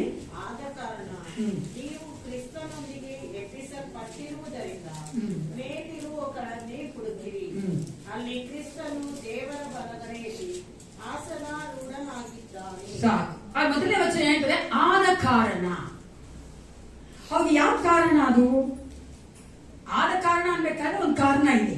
ಆ ಕಾರಣ ಎಲ್ಲಿದೆ ಅಂತ ನೀವು ಹಿಂದಿನ ವಚನಗಳಲ್ಲಿ ಪ್ರೀವಿಯಸ್ ವರ್ಸಸ್ ಅಲ್ಲಿ ನೋಡುವುದಾದ್ರೆ, ಪ್ರಾಪಂಚಿಕ ಬಾಳ ಬೋಧೆಯ ಪಾಲಿಗೆ ನೀವು ಕ್ರಿಸ್ತನೊಂದಿಗೆ ಸತ್ತವರಾದ ಕಾರಣ. ಏನಾದ ಕಾರಣ? ಯಾರೊಂದಿಗೆ ಸತ್ತೋಗಿದ್ದೇವೆ? ಕ್ರಿಸ್ತನೊಂದಿಗೆ ಸತ್ತವರಾದ ಕಾರಣ ಕ್ರಿಸ್ತನೊಂದಿಗೆ ಎಬ್ಬಿಸಲ್ಪಟ್ಟಿರುವುದರಿಂದ ಮೇಲಿರುವುಗಳನ್ನು ಹುಡುಕಿರಿ. ನಾವು ಕ್ರಿಸ್ತನ ಸತ್ತವರಾಗಿದ್ದೇವೆ, ಕ್ರಿಸ್ತನಲ್ಲಿ ಎಬ್ಬಿಸಲ್ಪಟ್ಟವರಾಗಿದ್ದೇವೆ. ಆದ್ರಿಂದ ಏನ್ ಮಾಡ್ಬೇಕಂತೆ? ನಾವು ಏನ್ ಮಾಡ್ಬೇಕಂತೆ? ಇನ್ಮೇಲೆ ಕೆಳಗಡೆ ಯಾರು ನೋಡ್ಲೇಬಾರ್ದು, ಬರೀ ಮೇಲೆ ನೋಡ್ತಾ ಇದ್ದೀವಿ. ಮೇಲಿರುವುಗಳನ್ನ ಹುಡುಕಿರಿ, ಅಲ್ಲಿ ಕ್ರಿಸ್ತನ ದೇವರ ಬಲಗಡೆ ಆಸನಾರೂಢನಾಗಿದ್ದಾನೆ. ಮತ್ತೆ ನಾವು ಓದೋಣ ಈಗ. ಸೆಕೆಂಡ್ ವರ್ಸ್ ಓದಿ. ಮೇಲಿರುವಂತವುಗಳ ಮೇಲೆ ಮನಸ್ಸಿಡಿರಿ, ಭೂ ಸಂಬಂಧವಾದವುಗಳ ಮೇಲೆ ಇಡಬೇಡಿರಿ. ಮೇಲಿರುವುಗಳ ಮೇಲೆ ನಾವು ಮನಸ್ಸಿಡಬೇಕು, ಭೂ ಸಂಬಂಧಗಳ ಮೇಲೆ ಇಡಬಾರದು. ಯಾಕಂದ್ರೆ ನಾವು ಕ್ರಿಸ್ತನಲ್ಲಿ ಸತ್ತವರಾಗಿದ್ದೇವೆ, ಕ್ರಿಸ್ತನಲ್ಲಿ ಎಬ್ಬಿಸಲ್ಪಟ್ಟಿದ್ದೇವೆ. 3ನೇ ವಚನ. ಯಾಕೆಂದರೆ ನೀವು ಸತ್ತಿರಲ್ಲ, ಯಾಕೆಂದ್ರೆ ನೀವು ಸತ್ತಿರಲ್ಲ, ನಿಮ್ಮ ಜೀವವು ಕ್ರಿಸ್ತನೊಂದಿಗೆ ದೇವರಲ್ಲಿ ಮರೆಯಾಗಿಟ್ಟಿದೆ. ನಾವು ಕ್ರಿಸ್ತನಲ್ಲಿ ಸತ್ತಿದ್ದೇವೆ, ಕ್ರಿಸ್ತನೊಂದಿಗೆ ಸತ್ತಿದ್ದೇವೆ, ಕ್ರಿಸ್ತನೊಂದಿಗೆ ಎಬ್ಬಿಸಲ್ಪಟ್ಟಿದ್ದೇವೆ. ನಮ್ಮ ಜೀವವು ಯಾರಲ್ಲಿ ಮರೆಯಾಗಿದೆ? ಕ್ರಿಸ್ತನಲ್ಲಿ ದೇವರಲ್ಲಿ ಮರೆಯಾಗಿದೆ. 4ನೇ ವಚನ ಓದಿಕೊಳ್ಳೋಣ. ನಮಗೆ ಜೀವವಾಗಿರುವ ಕ್ರಿಸ್ತನು ಪ್ರತ್ಯಕ್ಷನಾಗುವಾಗ ನೀವು ಸಹ ಆತನ ಜೊತೆಯಲ್ಲಿ ಪ್ರಭಾವದಿಂದ ಕೂಡಿದವರಾಗಿ ಪ್ರತ್ಯಕ್ಷರಾಗುವಿರಿ. ಕ್ರಿಸ್ತನು ಪ್ರತ್ಯಕ್ಷನಾಗುವಾಗ ನಾವು ಸಹ ಆತನೊಂದಿಗೆ ಪ್ರಭಾವದಿಂದ ಪ್ರತ್ಯಕ್ಷರಾಗುತ್ತೇವೆ ಅಲ್ವಾ? ನಾವು ಕ್ರಿಸ್ತನೊಂದಿಗೆ ಸತ್ತವರು ಮಾತ್ರವಲ್ಲ, ಕ್ರಿಸ್ತನೊಂದಿಗೆ ಎಬ್ಬಿಸಲ್ಪಟ್ಟವರು ಮಾತ್ರವಲ್ಲ, ನಮ್ಮ ಜೀವವು ಕ್ರಿಸ್ತನಲ್ಲಿ ಮರೆಯಾಗಿರುವುದು ಮಾತ್ರವಲ್ಲ, ಆತನು ಪ್ರತ್ಯಕ್ಷನಾಗುವಾಗ ನಾವು ಸಹ ಆತನೊಂದಿಗೆ ಪ್ರತ್ಯಕ್ಷರಾಗುತ್ತೇವೆ. ವಚನ 1ರಿಂದ 3 ಪೌಲನು ದೇವರ ಕೃಪೆಯಿಂದ ನಾವು ಕ್ರಿಸ್ತನಲ್ಲಿ ಏನಾಗಿದ್ದೇವೆ ಅಂತ ಹೇಳ್ತಾ ಇದ್ದಾರೆ. ನಾವು ಏನಂತ ಎಲ್ಲಾ ಕಾರ್ಯಗಳು ನಮಗೆ ಆಗಿದೆಯೋ ಇಲ್ವೋ? ಯಾವಾಗಾಯ್ತು? ಯಾವಾಗ ನಾವು ಕ್ರಿಸ್ತನ ಸತ್ತೋಗ್ಬಿಟ್ವಿ? ಯಾವಾಗ ನಾವು ಕ್ರಿಸ್ತನಲ್ಲಿ ಎಬ್ಬಿಸಲ್ಪಟ್ಟಿದ್ದೇವೆ? ಯಾವಾಗ ನಮ್ಮ ಜೀವ ಕ್ರಿಸ್ತನಲ್ಲಿ ಮರೆಯಾಗಿದೆ? ಹೇಳ್ರಿ. ಕೇಳಿಸ್ತಾನೆ ಇಲ್ಲ? ಬ್ಯಾಪ್ಟಿಸಮ್ ಅಲ್ವಾ? ಕ್ರಿಸ್ತನಲ್ಲಿ. ಅದಕ್ಕೆ ಚೆನ್ನಾಗಿ ಅರ್ಥ ಮಾಡ್ಕೊಂಡು ಬ್ಯಾಪ್ಟಿಸಮ್ ತಗೋಬೇಕು ಅಂತ ಹೇಳೋದು. ನಾವು ಕ್ರಿಸ್ತನೊಂದಿಗೆ ಈ ಲೋಕಕ್ಕೆ ಸತ್ತವರಾಗ್ತೇವೆ. ಎದಳ್ಬೇಕಾದ್ರೆ ನಾವು ಕ್ರಿಸ್ತನೊಂದಿಗೆ ಎಬ್ಬಿಸಲ್ಪಡ್ತೇವೆ. ಅದಕ್ಕೆ ಪಾಸ್ಟ್ ಆದವರು ನೀರು ಹಂಗೆ ಮುಳಿಸ್ಬಿಡಲ್ಲ, ಕ್ಷಣ ಎಬ್ಬಿಸ್ಬಿಡ್ತಾರೆ ಅಲ್ವಾ? ಇಲ್ಲಾಂದ್ರೆ ಒಟ್ಟ ಆಗ್ಬಿಡ್ತಾರೆ ಮೇಲಕ್ಕೆ. ಅದಕ್ಕೋಸ್ಕರ ಏನ್ ಮಾಡ್ತಾರೆ? ಎಬ್ಬಿಸಲ್ಪಡ್ತೀವಿ. ಇವಾಗ ಜೀವಿಸ್ತಾ ಇದ್ದೇವಲ್ಲ, ನಮ್ಮ ಜೀವವು ಕ್ರಿಸ್ತನಲ್ಲಿ ಮರೆಯಾಗಿದೆ. ಅದೇ 1ರಿಂದ 3ನೇ ವಚನದವರೆಗೂ ಪೌಲನಲ್ಲಿ ನಾವು ಕ್ರಿಸ್ತನಲ್ಲಿ ಏನಾಗಿದ್ದೇವೆ ಅಂತ ಹೇಳ್ತಾ ಇದ್ದಾನೆ. ಅದೇ 4ನೇ ವಚನದಲ್ಲಿ ಮುಂದೆ ಭವಿಷ್ಯದಲ್ಲಿ ನಾವು ಏನಾಗ್ತೇವೆ ಅಂತ ಹೇಳ್ತಾ ಇದ್ದಾನೆ. ಏನಾಗ್ತೇವೆ ಅಂತೆ? ಕ್ರಿಸ್ತನೊಂದಿಗೆ ಪ್ರಭಾವದೊಂದಿಗೆ ನಾವು ಪ್ರತ್ಯಕ್ಷರಾಗುತ್ತೇವೆ. ಕ್ರಿಸ್ತನೊಂದಿಗೆ ಪ್ರಾಪಂಚಿಕ ಕಾರ್ಯಗಳಿಗೆ ನಾವು ಸತ್ತವರಾಗಿದ್ದೇವೆ, ಕ್ರಿಸ್ತನೊಂದಿಗೆ ಎಬ್ಬಿಸಲ್ಪಟ್ಟಿದ್ದೇವೆ, ನಮ್ಮ ಜೀವವು ಕ್ರಿಸ್ತನೊಂದಿಗೆ ದೇವರಲ್ಲಿ ಮರೆಯಾಗಿದೆ. ಕ್ರಿಸ್ತನ ಪ್ರತ್ಯಕ್ಷನಾಗುವಾಗ ನಾವು ಸಹ ಅದರ ಜೊತೆಯಲ್ಲಿ ಪ್ರಭಾವದ ಕುರಿತವರಾಗಿ ಪ್ರತ್ಯಕ್ಷರಾಗುವುದರಿಂದ ಕೆಲವೊಂದು ಕಾರ್ಯಗಳು ನಾವು ಮಾಡಬೇಕು. ಯಾರು ಮಾಡಬೇಕು? Praise the lord. ನಾನು ಮಾಡಬೇಕು ಅಲ್ವಾ? ಅದನ್ನೇ ನಾವು ಇಲ್ಲಿ ನೋಡ್ತೇವೆ. ವಚನ 5ರಿಂದ 5ನೇ ವಚನ ಓದಪ್ಪ. ಆದ್ದರಿಂದ ನಿಮ್ಮಲ್ಲಿರುವ ಭೂ ಸಂಬಂಧವಾದ ಭಾವಗಳನ್ನು ಸಾಯಿಸಿರಿ. ಸಾಕು ಸಾಕು. ಏನ್ ಮಾಡ್ಬೇಕಂತೆ? ಏನ್ ಮಾಡ್ಬೇಕಂತೆ? ಸಾಯಿಸ್ಬೇಕು. ಇವತ್ತು ಸಾಯಿಸಿದ್ರೆ ಈ ಒಂದು ಸಲ ಬಿಟ್ಟು ಹೋಗಿಲ್ಲ. ಯಾರ ಸಾಯ್ಸಕ್ಕೆ ರೆಡಿಯಾಗಿದ್ದೀರಿ? ಸಾಯ್ಬೇಡ್ರಿ, ಸಾಯಿಸ್ರಿ. ಸಾಯಿಸಿ ಅಲ್ವಾ? Put to death. ಸಾಯಿಸ್ಬೇಕು. ಯಾವ್ದು ಸಾಯಿಸ್ಬೇಕಂತೆ? ಭೂ ಸಂಬಂಧವಾದ ಕಾರ್ಯಗಳನ್ನ ಸಾಯಿಸ್ಬೇಕು. ಈಗ 1 by 1 ನೋಡೋಣ. ಫಸ್ಟ್ ಏನು? ಜಾರತ್ವ, ಸೆಕ್ಸುವಲ್ ಇಮ್ಮಾರಾಲಿಟಿ.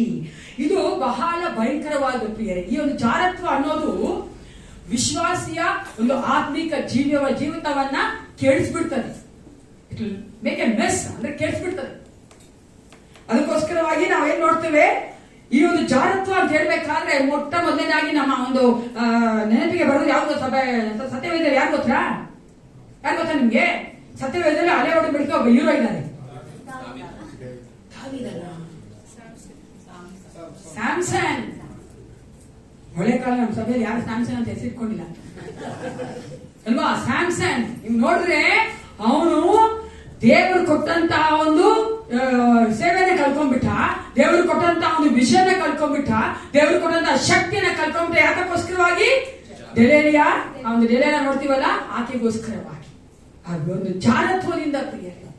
ಯಾರಾದ್ರೂ ಸರಿಯೇ ಒಬ್ಬ ಬುದ್ಧಿ ಉಳ್ಳಂತ ವಿಶ್ವಾಸಿ ಈ ಒಂದು ಕಾರ್ಯವನ್ನ ಮಾಡೋದಿಲ್ಲ. ಮಾಡಿದ್ರೆ ಕಾನ್ಸಿಕ್ವೆನ್ಸ್ ಈ ರೀತಿಯಾಗಿ ನಾವು ಅನುಭವಿಸ್ಬೇಕು. ಸ್ಯಾಮ್ಸನ್ ಆಗಿ ನೋಡುದು ಪಿಕ್ಚರ್ ನೋಡಿದೀರಾ? ಅವನೇ ಸೀನ್ ಸ್ಯಾಮ್ಸನ್ ಮೂವಿ. ಅಯ್ಯೋ ನಿಮ್ಮ ರಜನಿಕಾಂತ್ ಮೂವಿ ಯಾರು ನೋಡಿದ್ರಿ?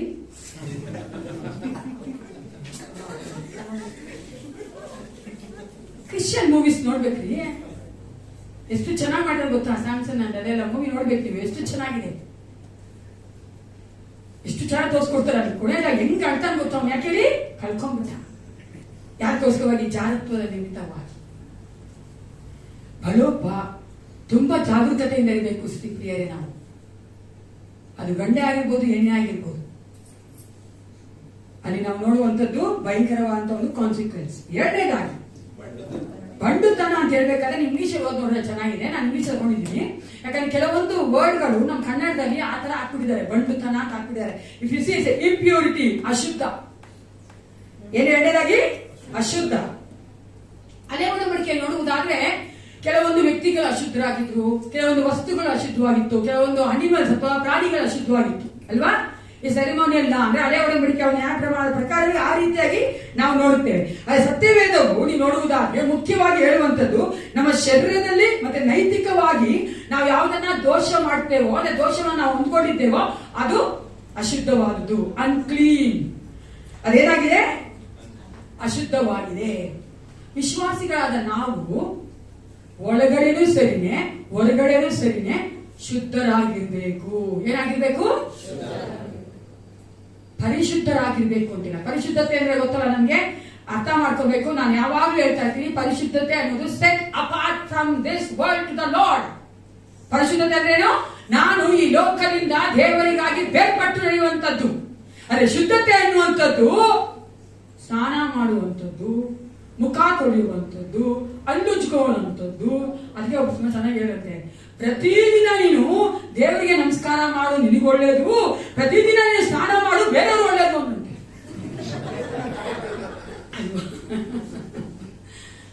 ಶುದ್ಧತೆ ಅನ್ನೋದಿರ್ಬೇಕು. ನಾವು ವಿಶ್ವಾಸಿಗಳು ಅಶುದ್ಧವಾಗಿರಬಾರ್ದು ಪ್ರಿಯರೇ. ನಾನು ತಿರುಗಿ ಹೇಳ್ತೀನಿ, ನಾಟ್ ಚೆಕಿಂಗ್ ಎನಿವನ್. ನಾನು ಅನೇಕ ತಿಳ್ಕೊಂಡಿದ್ದೀನಿ ವಿಶ್ವಾಸಿಗಳನ್ನ. ಮನೆಯಲ್ಲೂ ಶುದ್ಧವಾಗಿಟ್ಕೊಳ್ಳೋದಿಲ್ಲ, ಅವರು ಶುದ್ಧವಾಗಿಟ್ಕೊಳ್ಳೋದಿಲ್ಲ. ನಮ್ಮ ಕೈಲಿ ಎಷ್ಟಾಗುತ್ತೋ ಅಷ್ಟು ನಾವು ಶುದ್ಧರಾಗಿ ನಾವು ಮನೆಯನ್ನ ಇಟ್ಕೊಳ್ಬೇಕು. ನಾನು ಅನೇಕ ಕುಟುಂಬಗಳು ನೋಡಿದ್ದೇನೆ, ಅನೇಕ ವಿಶ್ವಾಸಿಗಳು ನೋಡಿದ್ದೇನೆ. ಒಂದೇ ರೂಮ್ ರೀ, ನಂಗೆ ತುಂಬಾ ಏನ್ ಸಂತೋಷ ಆಗುತ್ತೋ, ಒಂದೇ ರೂಮ್ ಅವ್ರಿಗಿರೋದು. ಕಿಚನ್ ಅಲ್ಲೇ ಇದೆ, ಬಾತ್ರೂಮ್ ಇದೆ, ಟಾಯ್ಲೆಟ್ ಒಳ್ಳೆ ಇದೆ, ಬಾತ್ರೂಮ್ ಅಲ್ಲೇ ಇದೆ. ಎಷ್ಟು ಚೆನ್ನಾಗಿ ಇಟ್ಕೊಳ್ಳೋದು ಗೊತ್ತಾ? ಸಿಸ್ಟರ್ ವಿಡಿಯೋ ಎಷ್ಟು ಚೆನ್ನಾಗಿ ಮನೆ ನೋಡಿ ನಮ್ಗೆ ಸಂತೋಷ ಆಗ್ತಾ ಇತ್ತು. ನೀವು ಆ ಮನೆ ಒಳಗೆ ಹೋಗ್ಬೇಕಾದ್ರೆ ಬಕ್ಕೊಂಡು ಹೋಗ್ಬೇಕು, ಬಾಗಿಲು ಕೂಡ ಅಷ್ಟು ಚೆನ್ನಾಗಿ ಅಷ್ಟು ಉದ್ದಾಗಿಲ್ಲ. ಆದ್ರೆ ಆ ಮನೇಲಿ ಎಷ್ಟು ಚೆನ್ನಾಗಿ ಇಟ್ಕೊಂಡು ಗೊತ್ತಾ ಆ ಸಿಸ್ಟರ್? ಯಾಕೆ ಹೇಳಿ? ವಿಶ್ವಾಸಿ ಶುದ್ಧವಾಗಿ ಇಟ್ಕೊಬೇಕು ಪ್ರಿಯರೇ. ಅಶುದ್ಧತೆ ಇರೋ ಕಡೆ ಯಾರಿರ್ತಾರೆ? ಹೇಳಿಬಿಡ್ರೆ ಸೈತಾನ ಇರ್ತಾನೆ. ನಾವು ದೇವ್ರ ಮಕ್ಕಳು, ನಾವು ಏಸಪ್ಪ ಮಕ್ಕಳು, ಸಭೆಗೆ ಹೋಗ್ತೀವಿ. ಸಭೆಗೆ ಹೋಗ್ಬೇಕಾದ್ರೆ ಚೆನ್ನಾಗಿ ರೆಡಿ ಆಗಿ ಹಾಕೊಂಡು ನಾನು ಹಾಕಲಾಗ್ತದೆ ಸರಿ, ನೀವು ಹಾಕೋದೇ ತೊಂದರೆ, ತಪ್ಪೇನಿಲ್ಲ. ಎಂತೆಲ್ಲ ಹಾಕೊಂಡು ಅಲ್ವಾ ಬರೋದು ಮಾತ್ರ ಅಲ್ಲ, ಮನೇಲೂ ಹಂಗೆ ಇರ್ಬೇಕು. ಒಂದು ತಮಾಷೆ ನಾಲ್ಕು ಒಂದು ಪಿಕ್ಚರ್ ಅವ್ರ ತಮಾಷೆ. ಒಂದು ಹುಡುಗ ಹುಡುಗಿ ಅಂದ್ರೆ ಹುಡುಗಿ ನೋಡ್ತಾ ಇರ್ತಾನೆ. ಅವ ಇನ್ನೊಬ್ಬ ಫ್ರೆಂಡ್ ಬಂದು ಹೇಳ್ತಾನೆ, ತಮಿಳ್ ಪಿಕ್ಚರ್ ಅದು, ಇನ್ನ ಇರ್ಬಾಕ್ರೆ ನೀ ಅದು ಬಂದ್ರೆ ಕೊಂಚ ಇಮ್ಯಾಜಿನ್ பண்ணிக்கோ, வீட்டுல எப்படி இருக்கும் ಅಂತ.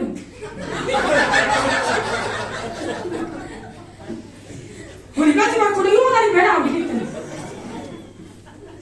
ಹಂಗಿರ್ಬಾರ್ದು ಅಲ್ವಾ?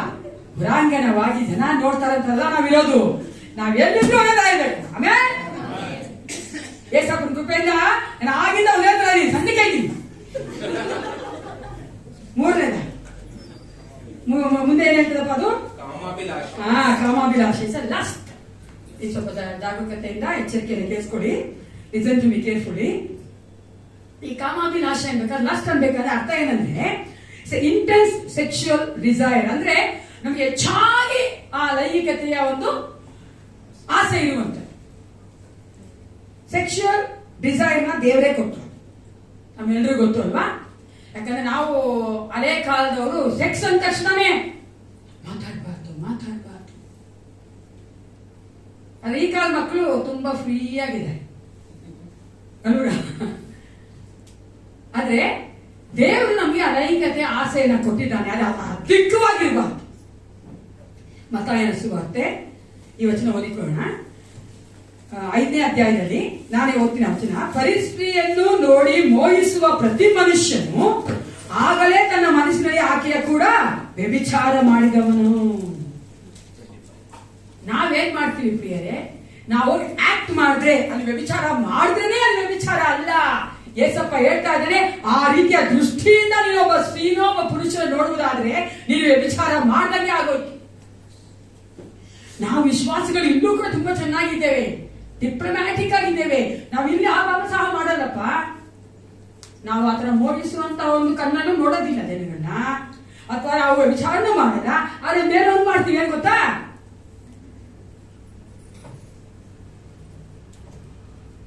ಕಮೆಂಟ್ ಮಾಡೋದು. ಆ ಹುಡುಗಿನ ನೋಡಿ, ಆ ಹುಡುಗನ್ ನೋಡಿ, ಅವ್ರ ಡ್ರೆಸ್ ಕುರಿತಾಗಿ ಅವ್ರ ಕುರಿತಾಗಿ ಕಮೆಂಟ್ ಮಾಡೋದು ಅಲ್ವಾ? ಮಾಡ್ತೀವ ಅಲ್ವಾ? ಅದು ಕೂಡ ತಪ್ಪೇ ಪ್ರಿಯರೇ, ಅದು ಕೂಡ ಅಷ್ಟೇ. ಯೋಗ ಎಷ್ಟು ಚೆನ್ನಾಗಿ ಹೇಳ್ತಾನೆ, 31ನೇ ಅಧ್ಯಾಯ 1ನೇ ವಚನ. Let's turn to Job chapter 31 verse 1. ಯೋಗನ ಗ್ರಂಥ 31ನೇ ಅಧ್ಯಾಯ 1ನೇ ವಚನ ತೆಗೆದು ಕೀರ್ತನೆಯ ಮುಂಚೆ ಇರೋದು. ಹೇಳ ಓದಪ್ಪ. ನನ್ನ ಕಣ್ಣುಗಳೊಡನೆ ನಿಬಂಧನೆಯನ್ನು ಮಾಡಿಕೊಂಡಿದ್ದೇನೆ, ಯುವತಿಯ ಮೇಲೆ ಹೇಗೆ ಕಣ್ಣಿದ್ದೇನೆ. ನಾವು ನಮ್ಮ ಕಣ್ಣನೊಂದಿಗೆ ನಿಬಂಧನೆ ಮಾಡ್ಕೊಬೇಕು. ನಾನು ಇದು ಸರಿ ಇಲ್ಲ ನೋಡೋದಿಲ್ಲ ಏಸಪ್ಪ ಅಲ್ವಾ? ನಾನು ಒಬ್ಬರು ನೋಡ್ತೀನಿ ಅಂದ್ರೆ ಯಾವ ಇಂಟೆನ್ಷನ್ ಇಂದ ನೋಡ್ತಾ ಇದ್ದೀನಿ, ನಾನು ಒಬ್ರು ನೋಡ್ತೀನಿ ಅಂದ್ರೆ ಯಾವ ಒಂದು ಭಾವನೆಯಿಂದ ನೋಡ್ತಾ ಇದ್ದೀನಿ. ತಪ್ಪದ ಪ್ರಿಯರೇ, ಕಂಡು ಹೇಳ್ತಾನೆ, it's A god given emotions, god given, ದೇವರೇ ಕೊಟ್ಟಿರುವಂತದ್ದು. ಅದನ್ನ ಯಾವ ದೃಷ್ಟಿಯಿಂದ ನೋಡ್ತೇವೆ? ನಾನು ಬೆಳಗಾಜು ಓದ್ತಾ ಇದ್ದಾಗ ತುಂಬಾ ಮಕ್ಕಳು ಹೊರಗಡೆಯಿಂದ ಬರ್ತಾ ಇದ್ದೆ. ನಮ್ಮ ಇಂಡಿಯಾ ಅಂದ್ರೆ ಹೊರಗಡೆಯಿಂದ ಬರ್ತಾ ಇದ್ದೆ. ನಮ್ಮ ಸೌತ್ ಇಂಡಿಯಾನ, ನಾರ್ತ್ ಕಡೆ, ನಾರ್ತ್ ಈಸ್ಟ್. ಅವ್ರನ್ನ ಅಭ್ಯಾಸ ಏನ್ ಗೊತ್ತಾ? ಕಂಡು ನಮ್ಮನ್ನು ನೋಡಿ ಮಾತಾಡೋದು, ನಾವು ಕೇಳ ನೋಡಿ ಮಾತಾಡ. ಬಿಕಾಸ್ ಆಸ್ ಎ ವುಮೆನ್ ನಾನು ಒಂದು ಹಿಂಸಾಗಿ ನಂಗೆ ತುಂಬಾ ಕಷ್ಟ ಆಗ್ತಾ ಇತ್ತು. ನಾನು ಅನ್ಕೋತೀನಿ, ಇಟ್ಸ್ ಮೈ ಓನ್ ಒಪಿನಿಯನ್, ಯಾರೇ ಆಗ್ಲಿ ಒಂದು ಕಣ್ಣು ನೋಡಿ ಮಾತಾಡ್ಬೇಕು ಅಲ್ವಾ? ನೀನ್ ಕಣ್ಣು ನೋಡಿ ಮಾತಾಡ ಅಂದ್ರೆ ಒಳ್ಳೆ ಏನಿದೆ ಅಂತ. ಇವಾಗ ಫ್ರೀ ಆಗಿರೋದ್ರೆ ಆರಾಮ ಮಾತಾಡ. ನಾನು ಯಾರು ಬೇಕಾದ್ರೆ ಆರಾಮ ಮಾಡ್ತೀನಿ, ಯಾಕಂದ್ರೆ ನನಗೆ ದೇವರಿಗೆ ನಡೆಸಿದಾನೆ. ಯಾಕಂದ್ರೆ ಯಶಪ್ಪ ನನ್ನ ಇವೆಲ್ಲ ವುಮೆನ್ ನಾನು ಹೆಂಗಸಾಗಿದ್ರು ಕೂಡ ದೇವರಿಗೆ ನಾನು ನಡೆಸಿದ್ದಾರೆ. ನನಗೇನು ಬೇರೆ ಇಲ್ಲ, ನನಗೇನು ಬೇಜಾರಿಲ್ಲ. ಯಾಕಂದ್ರೆ ನಾನು ಎರಡು ಮಕ್ಕಳೇ ವಯಸ್ಸಾಗಿದೆ, ಹೌದಾ ಎಲ್ಲ ನನ್ನ ತಂದೆ. ಯಾಕಂದ್ರೆ ನನಗೇನು ಅನ್ಸೋದೇ ಇಲ್ಲ, because I am very free, because God has done like that to me. ಅದಕ್ಕೆ ನಾನು ಹೇಳುದು, ಒಬ್ಬ ಗಂಡಸಾಗಿ ಒಬ್ಬ ಹೆಂಗಸಾಗಿ, ಯಾಕಂದ್ರೆ ಅವ್ರಿಗೆ ಏನೋ ಹೊಡೆ ಏನೋ ಇದೆ. ದಟ್ಸ್ ಆಲ್ಸೋ ಲಸ್ಟ್ ಪ್ರಿಯರೇ. ನಾವು ದೇವರ ಮಕ್ಕಳಾಗಿ ಈ ತರ ಕಾರ್ಯಗಳನ್ನ ಮಾಡಬಾರ್ದು. ಅದನ್ನೇ ಪೌಲ ಹೇಳ್ತಾನೆ, ಪೂರ್ವ ಭಾವಗಳು ಅಂದ್ರೆ ಈ ಲೋಕದ ಎಲ್ಲಾ ಭಾವಗಳನ್ನ ನಾವು ತೆಗೆದುಹಾಕ್ಬೇಕು, ವಿಸರ್ಜಿಸಬೇಕು. ಮುಂದೆ ನಾವು ನೋಡ್ತೇವೆ ದುರಾಶೆ, ಗ್ರೀಡಿ. ಈ ಗ್ರೀಡಿ ಅಂತ ನೋಡ್ಬೇಕಾದ್ರೆ ಸತ್ಯವೇದ ಹೇಳ್ತದಂದ್ರೆ it's a selfish motivation of a person. ಅಂದ್ರೆ ಸ್ವಾರ್ಥತೆ, ಎಲ್ಲ ನಿಯಬೇಕು. ಆಸೆ ಪಾಪ ಅಲ್ಲ, ಆಸೆ ಜೊತೆಗೆ ಆಸೆ ದುರಾಶೆ ಪಾಪ. ಸೆಲ್ಫಿಶ್ ಆಗಿರೋದು, ಎಲ್ಲ ನನಗೆ ಬೇಕು, ಯಾವ್ದು ನೋಡ್ರು ನನಗೆ ಬೇಕು. ಅದಕ್ಕೆ ಇಂಗ್ಲಿಷ್ ಡಿಕ್ಷನರಿ ಇದಕ್ಕೊಂದು ಮೀನಿಂಗ್ ಕೊಟ್ಟಿದ್ದಾರೆ, ಆಲ್ವೇಸ್ ಹಂಗ್ರಿ ಫಾರ್ ಮೋರ್. ಇನ್ನು ಬೇಕು, ಇನ್ನು ಬೇಕು, ಇನ್ನು ಬೇಕು. ನಾವು ಗ್ರೀಡಿ ಕಷ್ಟ ಏನ್ ಅನ್ಕೋತೀವಿ? ದುಡ್ಡು ಅನ್ಕೋತೀವಲ್ಲ, ದುಡ್ಡಿಗೆ ಇವ್ರು ಗ್ರೀಡಿ ಅಂದ್ರೆ ದುರಾಶೆ ಇದೆ ಅಂತ. ಇಲ್ಲ ಪ್ರಿಯರೇ, ಹೆಸರು ಮಾಡೋದಕ್ಕೂ ದುರಾಶೆ ಇದೆ, ಬೇರೆಯವರ ಸಮಯ ತೆಗೆದುಕೊಳ್ಳೋಕ್ಕೂ ದುರಾಸೆ ಇದೆ, ಅವ್ರಿಗೆ ಆಸ್ತಿ ಮಾಡ್ಕೋಕ್ಕೂ ದುರಾಸೆ ಇದೆ, ಎಲ್ಲಾ ಕಾರ್ಯಕ್ಕೂ ದುರಾಸೆ ಬರ್ತದೆ. ಅದಕ್ಕೆ ನಾವು ನೋಡ್ತೇವೆ ನಮ್ಮ ಒಂದು ಲೋಕದ ಈ ಶರೀರದ ಒಂದು ಭಾವಗಳೇನಾಗಿದೆ? ದುರಾಸೆ ಆಗಿದೆ. ಆಸೆ ಪಡಬೇಕು, ದುರಾಸೆ ಪಡಬಾರ್ದು. ನಂತರ ನೋಡ್ತೇವೆ, ನಾವು ಮುಂದೆ ಓದಪ್ಪ. ವಿಗ್ರಹಾರಾಧನೆಗೆ ಸಮವಾಗಿರುವ ಲೋಭ, ಸೆಕ್ಯುಲರ್ನೆಸ್ ಅಲ್ವಾ? ಆಶಿಸಬಾರದು.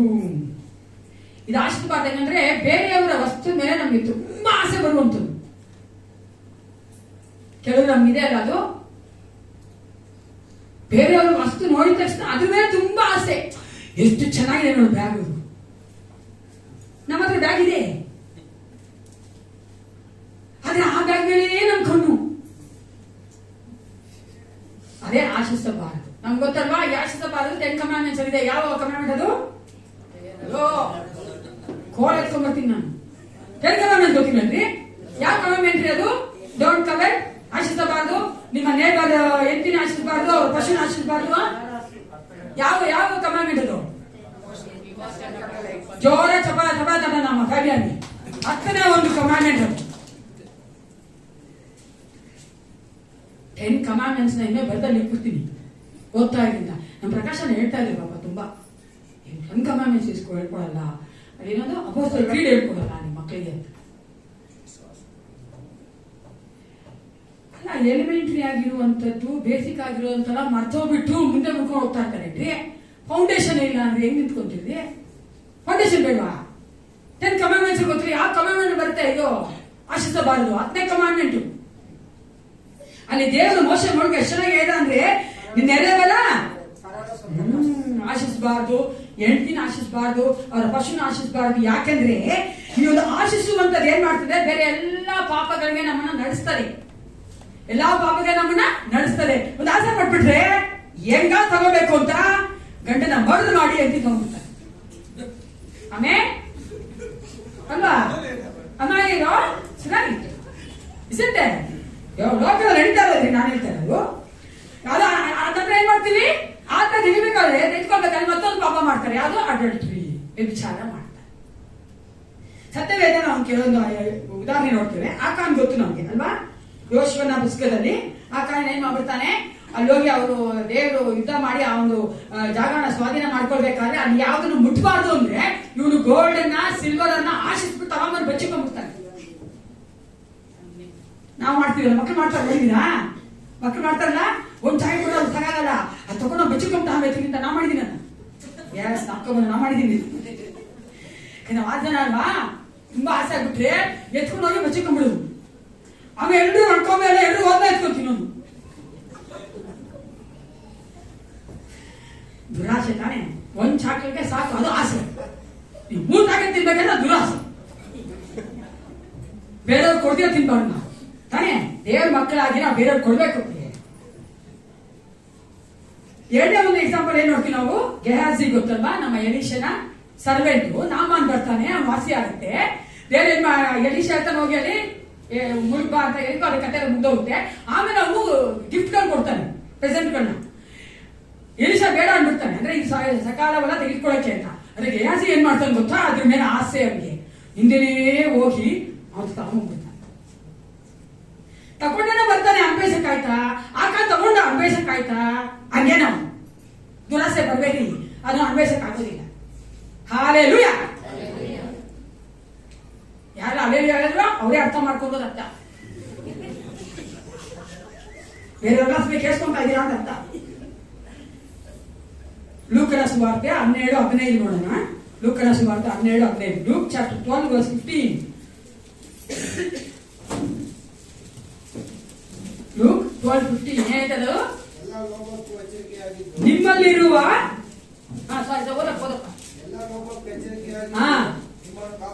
ಎಲ್ಲಾ ಲೋಕಗಳಿಗೆ ಎಚ್ಚರಿಕೆಯಾಗಿದ್ದು ನಿಮ್ಮನ್ನು ಕಾಪಾಡಿಕೊಳ್ಳಿ. ಯೇಸು ಕ್ರಿಸ್ತನು ಹೇಳ್ತಿರುವಂತಹ ವಾಕ್ಯಗಳು. ದುರಾಸೆ ಪಡುವುದಾದ್ರೆ ನಾವೆಲ್ಲ ಬೇರೆ ಪಾಪಗಳಿಗೆ ನಮ್ಮನ್ನ ನಡೆಸ್ತದೆ. ಅದಕ್ಕೋಸ್ಕರವಾಗಿ ದುರಾಸೆ ಬೇಡ, ಆಸೆ ಸಾಕು. ದೇವರು ನಮ್ಮ ಎಲ್ಲ ಆಸೆಗಳು ನೆರವೇರಿಸಿ ಕೊಡ್ತಾನೆ. ಆಮೇಲೆ ನನ್ನ ಆಸೆ ಆಕಾಂಕ್ಷೆಗಳನ್ನ ನೆರವೇರಿಸುವಂತ ದೇವರು ನಮ್ಮ ದೇವರು. ಚಿಕ್ಕ ಚಿಕ್ಕದ ಆಸೆ ಎಷ್ಟು ಚೆನ್ನಾಗಿ ದೇವರು ನೆರವೇರಿಸ್ತಾರೆ. ಎಲ್ಲ ಅಭ್ಯಸಿದ್ದೀರಾ? ದೋಸ್ ಎಕ್ಸ್ಪೀರಿಯನ್ಸ್ ದೇವ್ರಿ ಅಲ್ವಾ? ಎಷ್ಟು ಚೆನ್ನಾಗಿ ದೇವ್ರು ನಡೆಸ್ತಾನೆ. ಯಾಕೆ ನಾವು ದುರಾಸೆ ಪಡ್ಬೇಕು? ನಮ್ಮದು ನನಗೆ, ನಿನಗೂ ನನಗೆ ಅನ್ನೋದೇ ಸೈತಾನ, ಅದೇ ದುರಾಸೆ. ದೇವರು ನಮ್ದು ನಿನಗೆ, ನಿಂದು ನಿನಗೆ ಅಂತ, ಅದು ಏಸಪ್ಪ. ಮುಂದೆ ನಾವು ನೋಡ್ವಲ್ಲ, ನಿಮ್ಮಲ್ಲಿರುವ ಭೂ ಸಂಬಂಧವಾದ ಭಾವಗಳನ್ನು ಸಾಯಿಸಿರಿ ಅಂದ್ರೆ ವಿಸರ್ಜಿಸಬೇಕು. ಸಾಯಿಸಿರಿ ಅಂತ ಹೇಳ್ಬೇಕಾದ್ರೆ ತೆಗೆದಾಕ್ಬಿಡ್ಬೇಕು, ಬಿಟ್ಕೊಳ್ಬೇಕು, ತೆಗಿಬೇಕು. ಪ್ರಿಯ ಹೇಳಿದೊಳಗೆ ತೆಗಿಬೇಕು, ತೆಗಿಬೇಕು. ನಮ್ಮ ಒಳಗಡೆ ಇರುವಂತ ಎಲ್ಲಾ ಪೂರ್ವ ಭಾವದ ಸ್ವಭಾವಗಳು ತೆಗೆದುಹಾಕಲ್ಪಡಬೇಕು. ಅದಕ್ಕೆ ನಾವು 1-4 ವಚನ ನಾವು ಏನ್ ನೋಡ್ತೇವೆ? ಯೇಸು ಕ್ರಿಸ್ತನು ದೇವರ ಕೃಪೆಯಿಂದ ನಮಗೆ ಮಾಡುವಂತ ಕಾರ್ಯಗಳು ನೋಡ್ತೇವೆ. ಅದು ನಾವು ಮುಂದೆ ಏನ್ ಮಾಡ್ಬೇಕಾದ್ರೆ ನಾವು ಮಾಡ್ಬೇಕಾಗಿದೆ. ಯಾರು ಮಾಡ್ಬೇಕು? ಜೋರಾಗಿ. ಅದೇ ಕಷ್ಟ. ಏಸಪ್ಪ ಮಾಡ್ತಾನಲ್ಲ, ಅದು ತುಂಬಾ ಸಂತೋಷ. ನಮಗೆ ಆಶೀರ್ವದಿಸ್ತಾನೆ, ಪರಲೋಕ ಕೊಡ್ತಾನೆ, ನಮಗೆ ಕ್ರಿಸ್ತನಿಗೆ ಎಬ್ಬಿಸಿದಾನೆ, ಕ್ರಿಸ್ತನಿಗೆ ಕರ್ಕೊಂಡ್ ಬರ್ತಾನೆ, ಅದೆಲ್ಲ ಸಂತೋಷನೇ. ನಾನ್ ಮಾಡೋದು ಮಾಡಿಲ್ಲ ಅಂದ್ರೆ ಪರಲೋಕದಲ್ಲಿ no church, no training school, no Bible college. ಸರಿ ಹೋಗಕ್ಕೆ ಆಗಲ್ಲ ಅಲ್ಲಿ. ಅದಕ್ಕೆ ಏಸಪ್ಪ ಎಲ್ಲ ಸರಿ ಮಾಡಿ ಫಿನಿಶ್ಡ್ ಪ್ರಾಡಕ್ಟ್ ನಾವೆಲ್ಲ ಟಕ್ಕವಾಗಿ ಏಸಪ್ಪ ಮುಂದೆ ನಿಂತ್ಕೊಂಡು ಅದಕ್ಕಿಲ್ಲ ನಾವೇನ್ ಮಾಡ್ಬೇಕು? ಸಾಯಿಸ್ಬೇಕು, ಬಿಡ್ಬೇಕು. ಯಾರ ಸಾಯ್ಸ ನಡೀತೀರಿ? ಅಯ್ಯೋ ನಿಮ್ಮ ಮಾತು ಕೇಳಿದ್ಮೇಲೆ ಯಾರು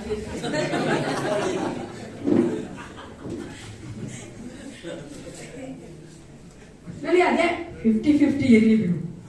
50-50 ಚೆನ್ನಾಗಿರ್ತದೆ. ನೋಡಿದ್ರೆ ಬಿಸ್ಕೆಟ್ ಚೆನ್ನಾಗಿರ್ತದೆ. ಯಾಕಂದ್ರೆ 50-50 ಆ ಕಡೆ ಸ್ವೀಟ್ ಇದೆ, ಈ ಕಡೆ ಖಾರ ಇದೆ, ಆ ಕಡೆ ಸ್ವೀಟ್ ಇದೆ, ಈ ಕಡೆ ಉಪ್ಪು ಇದೆ. ಇರ್ಲಿ ಬಿಡು, ಅರ್ಧ ಇರ್ತೀವಿ ಒಂದು ಸ್ವಲ್ಪ ದಿವಸ, ಆಮೇಲೆ ನಾ ಕೈ ನಾಸ್ತಿಲ್ಲ. God bless you. ದೇವರು ನಿಮ್ಮನ್ನು ಆಶೀರ್ವದಿಸಲಿ. ವಚನ 6 ಮತ್ತು 7 ಓದಿಕೊಳ್ಳೋಣ. 6 and 7. ಇವುಗಳ ನಿಮಿತ್ತ ದೇವರ ಕೋಪವು ಉಂಟಾಗುತ್ತದೆ. ಇವುಗಳ ನಿಮಿತ್ತ ದೇವರ ಕೋಪವು ಉಂಟಾಗುತ್ತದೆ. ಪೂರ್ವದಲ್ಲಿ ನೀವು ಸಹ ಈ ದುರ್ಭಾವಗಳ ಅಧೀನದಲ್ಲಿದ್ದು ಈ ಕೆಲಸಗಳನ್ನು ನಡೆಸುತ್ತಿದ್ದೀರಿ. ಈ ಕೆಲಸಗಳನ್ನು ಹೇಳಬೇಕಾದ್ರೆ ಮುಂದೆ ಹೇಳ್ರಲ್ಲ, ವ್ಯಭಿಚಾರ ಆಗಿರ್ಬೋದು, ಲಸ್ಟ್ ಆಗಿರ್ಬೋದು, ನಾವು ನೋಡ್ತೀವಿ ದುರಾಸೆ ಆಗಿರ್ಬೋದು, ಎಲ್ಲ ಕೆಲಸಗಳನ್ನ ಯಾಕಂತ ನಾವು ಮಾಡಿದ್ವಿ, ಆ ಒಂದು ದುರ್ಭಾವಗಳ ಅಧೀನದಲ್ಲಿದ್ವಿ. We were in control. ಅದಕ್ಕೆ ಪ್ರಿಯರೇ ನಾವು ಹೇಳೋದು, ಯಾರು ನಮ್ಮನ್ನ ಕಂಟ್ರೋಲ್ ಮಾಡ್ತಾರೋ ನಾವು ಅದೇ ತರ ಇರ್ತೀವಿ. ನಾವು ನಮ್ಮ ಜೀವಿತವನ್ನ ಏಸಪ್ಪನಿಗೆ ಪರಿಶುದ್ಧಾತ್ಮನಿಗೆ ಒಪ್ಪಿಸಿಕೊಡುವುದಾದ್ರೆ, ಅವ್ರು ಕಂಟ್ರೋಲ್ ಮಾಡಿದ್ರೆ ಅದು ಹೊರಗಡೆ ಬರ್ತದೆ ನಮ್ಮ ಜೀವಿತದಲ್ಲಿ ಎಲ್ಲ ಒಳ್ಳೆ ಕಾರ್ಯಗಳು. ಆಮೇಲೆ ಅದಕ್ಕೆ ವಿಶ್ವಾಸಿಗಳು ತಿಳ್ಕೊಂಬಿಡಿ, ಹಳೆಯ ಸ್ವಭಾವ ಇನ್ನೂ ಇದೆ, ಅಲ್ಲಿ ಇಲ್ಲಿ ಕಾಣ್ ಬರುತ್ತದೆ ಅಂದ್ರೆ ಅವ್ರು ಒಪ್ಪಿಸ್ಕೊಟ್ರು 50%, ದೇವರಿಗೆ 80% ಇಲ್ಲ 40%. ಜಾಸ್ತಿ ಇದ್ರೆ ಹಳೆ ಸ್ವಭಾವಗಳು ಎಷ್ಟು ಪರ್ಸೆಂಟ್? 10%. ಅಧೀನದಲ್ಲಿದ್ದೇವೆ. ನಾವು ಯಾರಿಗೆ ಅಧೀನಕ್ಕೆ ಹೋಗ್ತೀವೋ ಆ ಸ್ವಭಾವನೆ ನಮ್ಮದು ಬರೋದು. ಅದೇ ನಮ್ಮನ್ನ ಆಳ್ವಿಕೆ ಮಾಡ್ತದೆ. 8 ಮತ್ತು 9, 9ನೇ ಮೊದಲನೇ ಭಾಗ ಮಾತ್ರ ಓದಪ್ಪ. ಒಬ್ಬರಿಗೊಬ್ಬರು ಸುಳ್ಳಾಡಬೇಡಿರಿ. ಅಲ್ಲ, ಫಸ್ಟ್ ಓದಪ್ಪ. 8 ಕ್ರೋಧ, ಕೋಪ, ಮತ್ಸರ, ದೂಷಣೆ, ಬಾಯಿಂದ ಹೊರಡುವ ದುರ್ಭಾಷೆ ಇವುಗಳನ್ನು ವಿಸರ್ಜಿಸಿ ಬಿಡಿರಿ. ಒಬ್ಬರಿಗೊಬ್ಬರು ಸುಳ್ಳಾಡಬೇಡಿ. ಸಾಕು. ಇಲ್ಲಿ ಪೌಲನು ಇನ್ನೂ ಒಂದು ಸೆಟ್ ಆಫ್ ಅರ್ತ್ಲಿ ನೇಚರ್ ಹೇಳ್ತಾನೆ. ಅಂದ್ರೆ ಈ ಲೋಕದ ಒಂದು ಸ್ವಭಾವಗಳನ್ನ ಪೌಲನು ಮುಂದೆ ಮುಂದುವರಿಸಿಕೊಂಡು ಹೇಳ್ತಾ ಇದ್ದಾನೆ. ಇಲ್ಲಿ ಕ್ರೋಧ ಅಂದ್ರೆ ಗೊತ್ತೇನ್ರಿ? ಕೋಪಕ್ಕಿಂತ ದೊಡ್ಡದು ಕ್ರೋಧ. ಸಡನ್ ಆಗಿ ಬಂದ್ಬಿಡ್ತದೆ ಕೋಪ ಬಂದ್ರೆ ಅವ್ರು ಏನ್ ಮಾಡ್ತಾರೆ ಅಂತಾನೆ ಗೊತ್ತಾಗ. ಟಿವಿ ಹೊಡೆದಾಯ್ತು, ಮಕ್ಕಳ ಆಟತನ ಹೊಡೆದಾಯ್ತು, ಲ್ಯಾಪ್ಟಾಪ್ ಹೊಡೆದಾಯ್ತು, ಅಷ್ಟು ಕ್ರೋಧ. ಅಪ್ಪ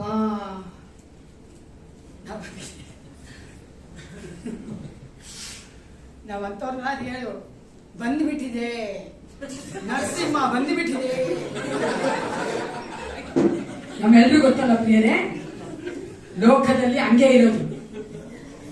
the spirit which is ruling them will manifest in them. ಆ ತರ ಒಂದ್ಸಾರಿ ನಾನೊಂದು ಇದರಲ್ಲಿ ಆರ್ಟಿಕಲ್ ಓದಿದ್ದೆ. ಚಿಕ್ಕ ಹುಡುಗ ಹೊಸ ಕಾರ್ ತಂದ ಅವನಪ್ಪ.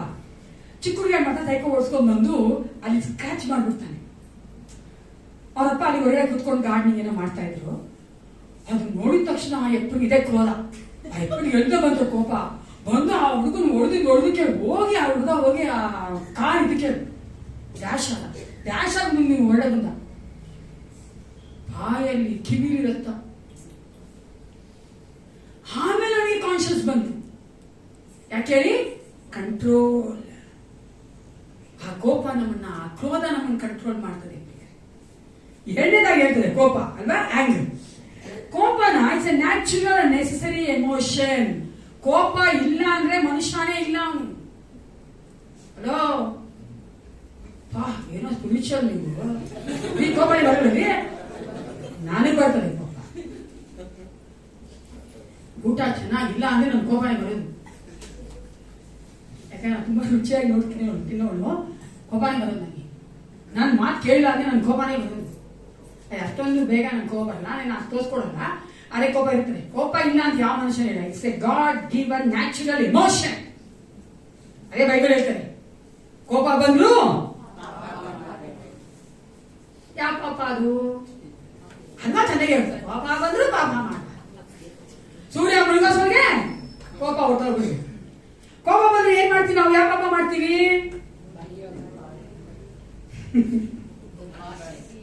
ನಮ್ಮ ಮುಂದೆ ನಿಂತಿರೋ ಗತಿ ಅಷ್ಟೇ, ಅದು ಅಲ್ವಾ? ಕೋಪ ಬಂದ್ರು ನಾವೇನ್ ಮಾಡ್ತೀವಿ ನೋಡಿ, ಅದೇ ಕೌಂಟ್ ಆಗೋದು. ನಾನು ಕೋಪ ಬಂದ್ರೆ ಏನ್ ಮಾಡ್ತೀನಿ ಅದೇ ಕೌಂಟ್ ಆಗೋದು. ಬೇರೆಯವ್ರು ನಾವು ನೋಯಿಸ್ತೀವಿ ಅಲ್ಲ, ಬೇರೆಯವ್ರ ಇಮೋಷನ್ಸ್ ನೋಯಿಸ್ತೀವಿ, ಬೇರೆಯವರ ಒಂದು ಭಾವನೆಗಳನ್ನ ನಾವು ನೋಯಿಸ್ತೀವಿ. ನಮಗೆ ಕೋಪ ಬಂದ್ರೆ ನಾವು ಆ ರೀತಿಯಾಗಿ ಕಾರ್ಯ ಮಾಡ್ತೀವಿ.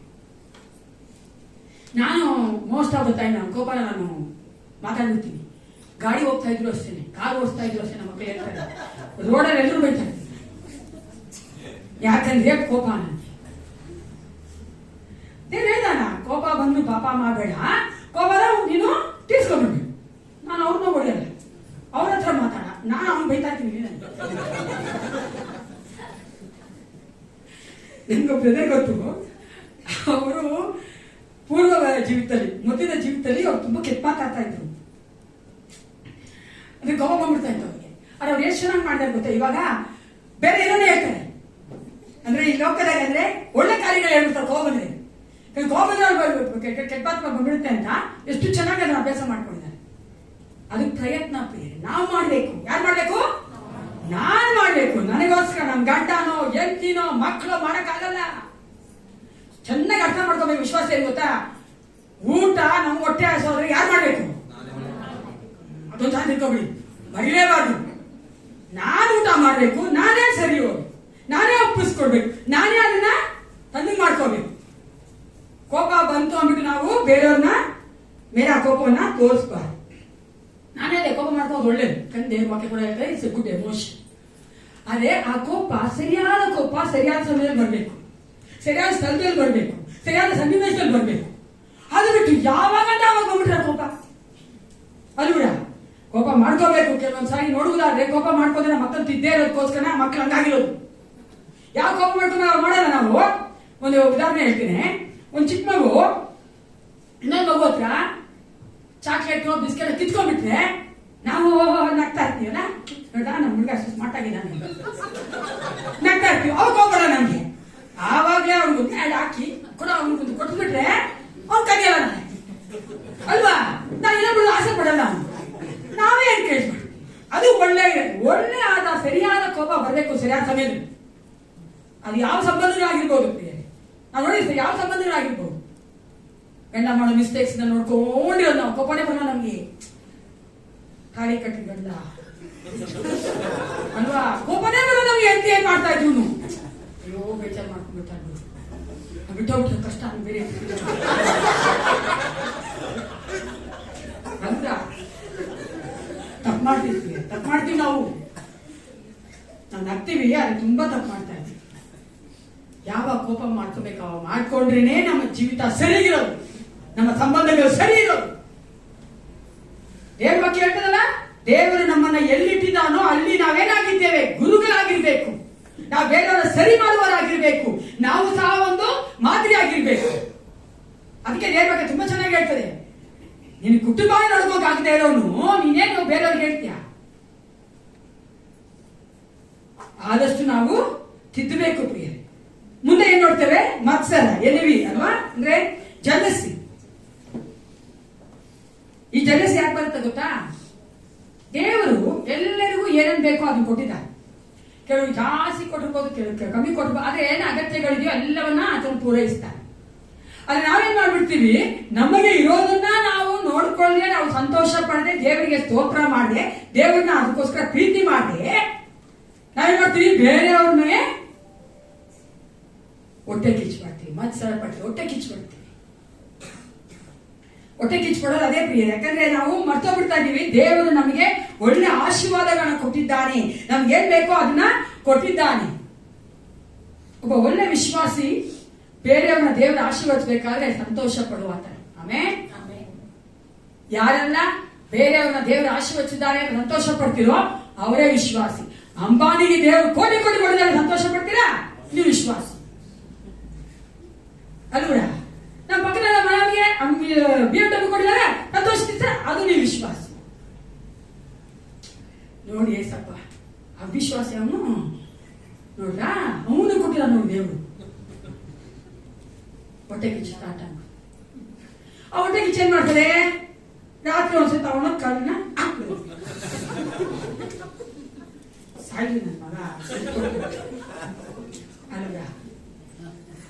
ನಾನು ನಿಮ್ಗೆ ಇದಾಗ ಹೇಳ್ತಾ ಇದ್ದೀನಿ. ಆದ್ರೆ ದೇವರ ಒಂದು ವಾಕ್ಯದಲ್ಲಿ ನೋಡುವುದಾದ್ರೆ ಪ್ರಿಯರೇ, ನಾವು ದೇವರು ಕೊಟ್ಟಿರುವಂತಹ ಆಶೀರ್ವಾದಗಳಿಗೆ ದೇವರಿಗೆ ಸ್ತೋತ್ರ ಮಾಡದೇ ಇದ್ರೆ ಅದು ತುಂಬಾ ತಪ್ಪು. ನಮಗೆ ಕೆಳಗಡೆ ಇರುವಂತ, ನಮಗಿಂತ ಕೀಳಾಗಿತ್ತು ಇರುವಂತ, ನಮಗಿಂತ ಕಷ್ಟಪಡುವವರು ನೋಡ್ಬೇಕೇ ಹೊರತು ನಮಗಿಂತ ಮೇಲಿರೋರು ನೋಡಬಾರ್ದು ಪ್ರಿಯರೇ. ಆಮೇಲೆ ಯಾವಾಗ ನೀವು ಕೆಳಗೆ ನೋಡ್ತಿರೋ ನಿಜವಾದ ದೇವರ ಸ್ತೋತ್ರ ಮಾಡ್ತೀರಾ. ಯಾಕೆ ಹೇಳಿ? ದೇವರು ನಮ್ಮನ್ನು ಚೆನ್ನಾಗಿಟ್ಟಿದ್ದಾನೆ, ದೇವರು ನಮ್ಮನ್ನು ಚೆನ್ನಾಗಿದ್ದಾನೆ, 3 ಹೊತ್ತು ಊಟ ಕೊಟ್ಟಿದ್ದಾನೆ, ವಸತಿ ಕೊಟ್ಟಿದ್ದಾನೆ, ಮನೆ ಕೊಟ್ಟಿದ್ದಾನೆ, ಒಳ್ಳೆ ಕುಟುಂಬ ಕೊಟ್ಟಿದ್ದಾನೆ, ಒಳ್ಳೆ ಸಭೆ ಕೊಟ್ಟಿದ್ದಾನೆ, AC ಕೊಟ್ಟಿದ್ದಾನೆ. ಇನ್ನೆಷ್ಟು ನಾವು ಸ್ತೋತ್ರ ಮಾಡಿದ್ದೇವೆ.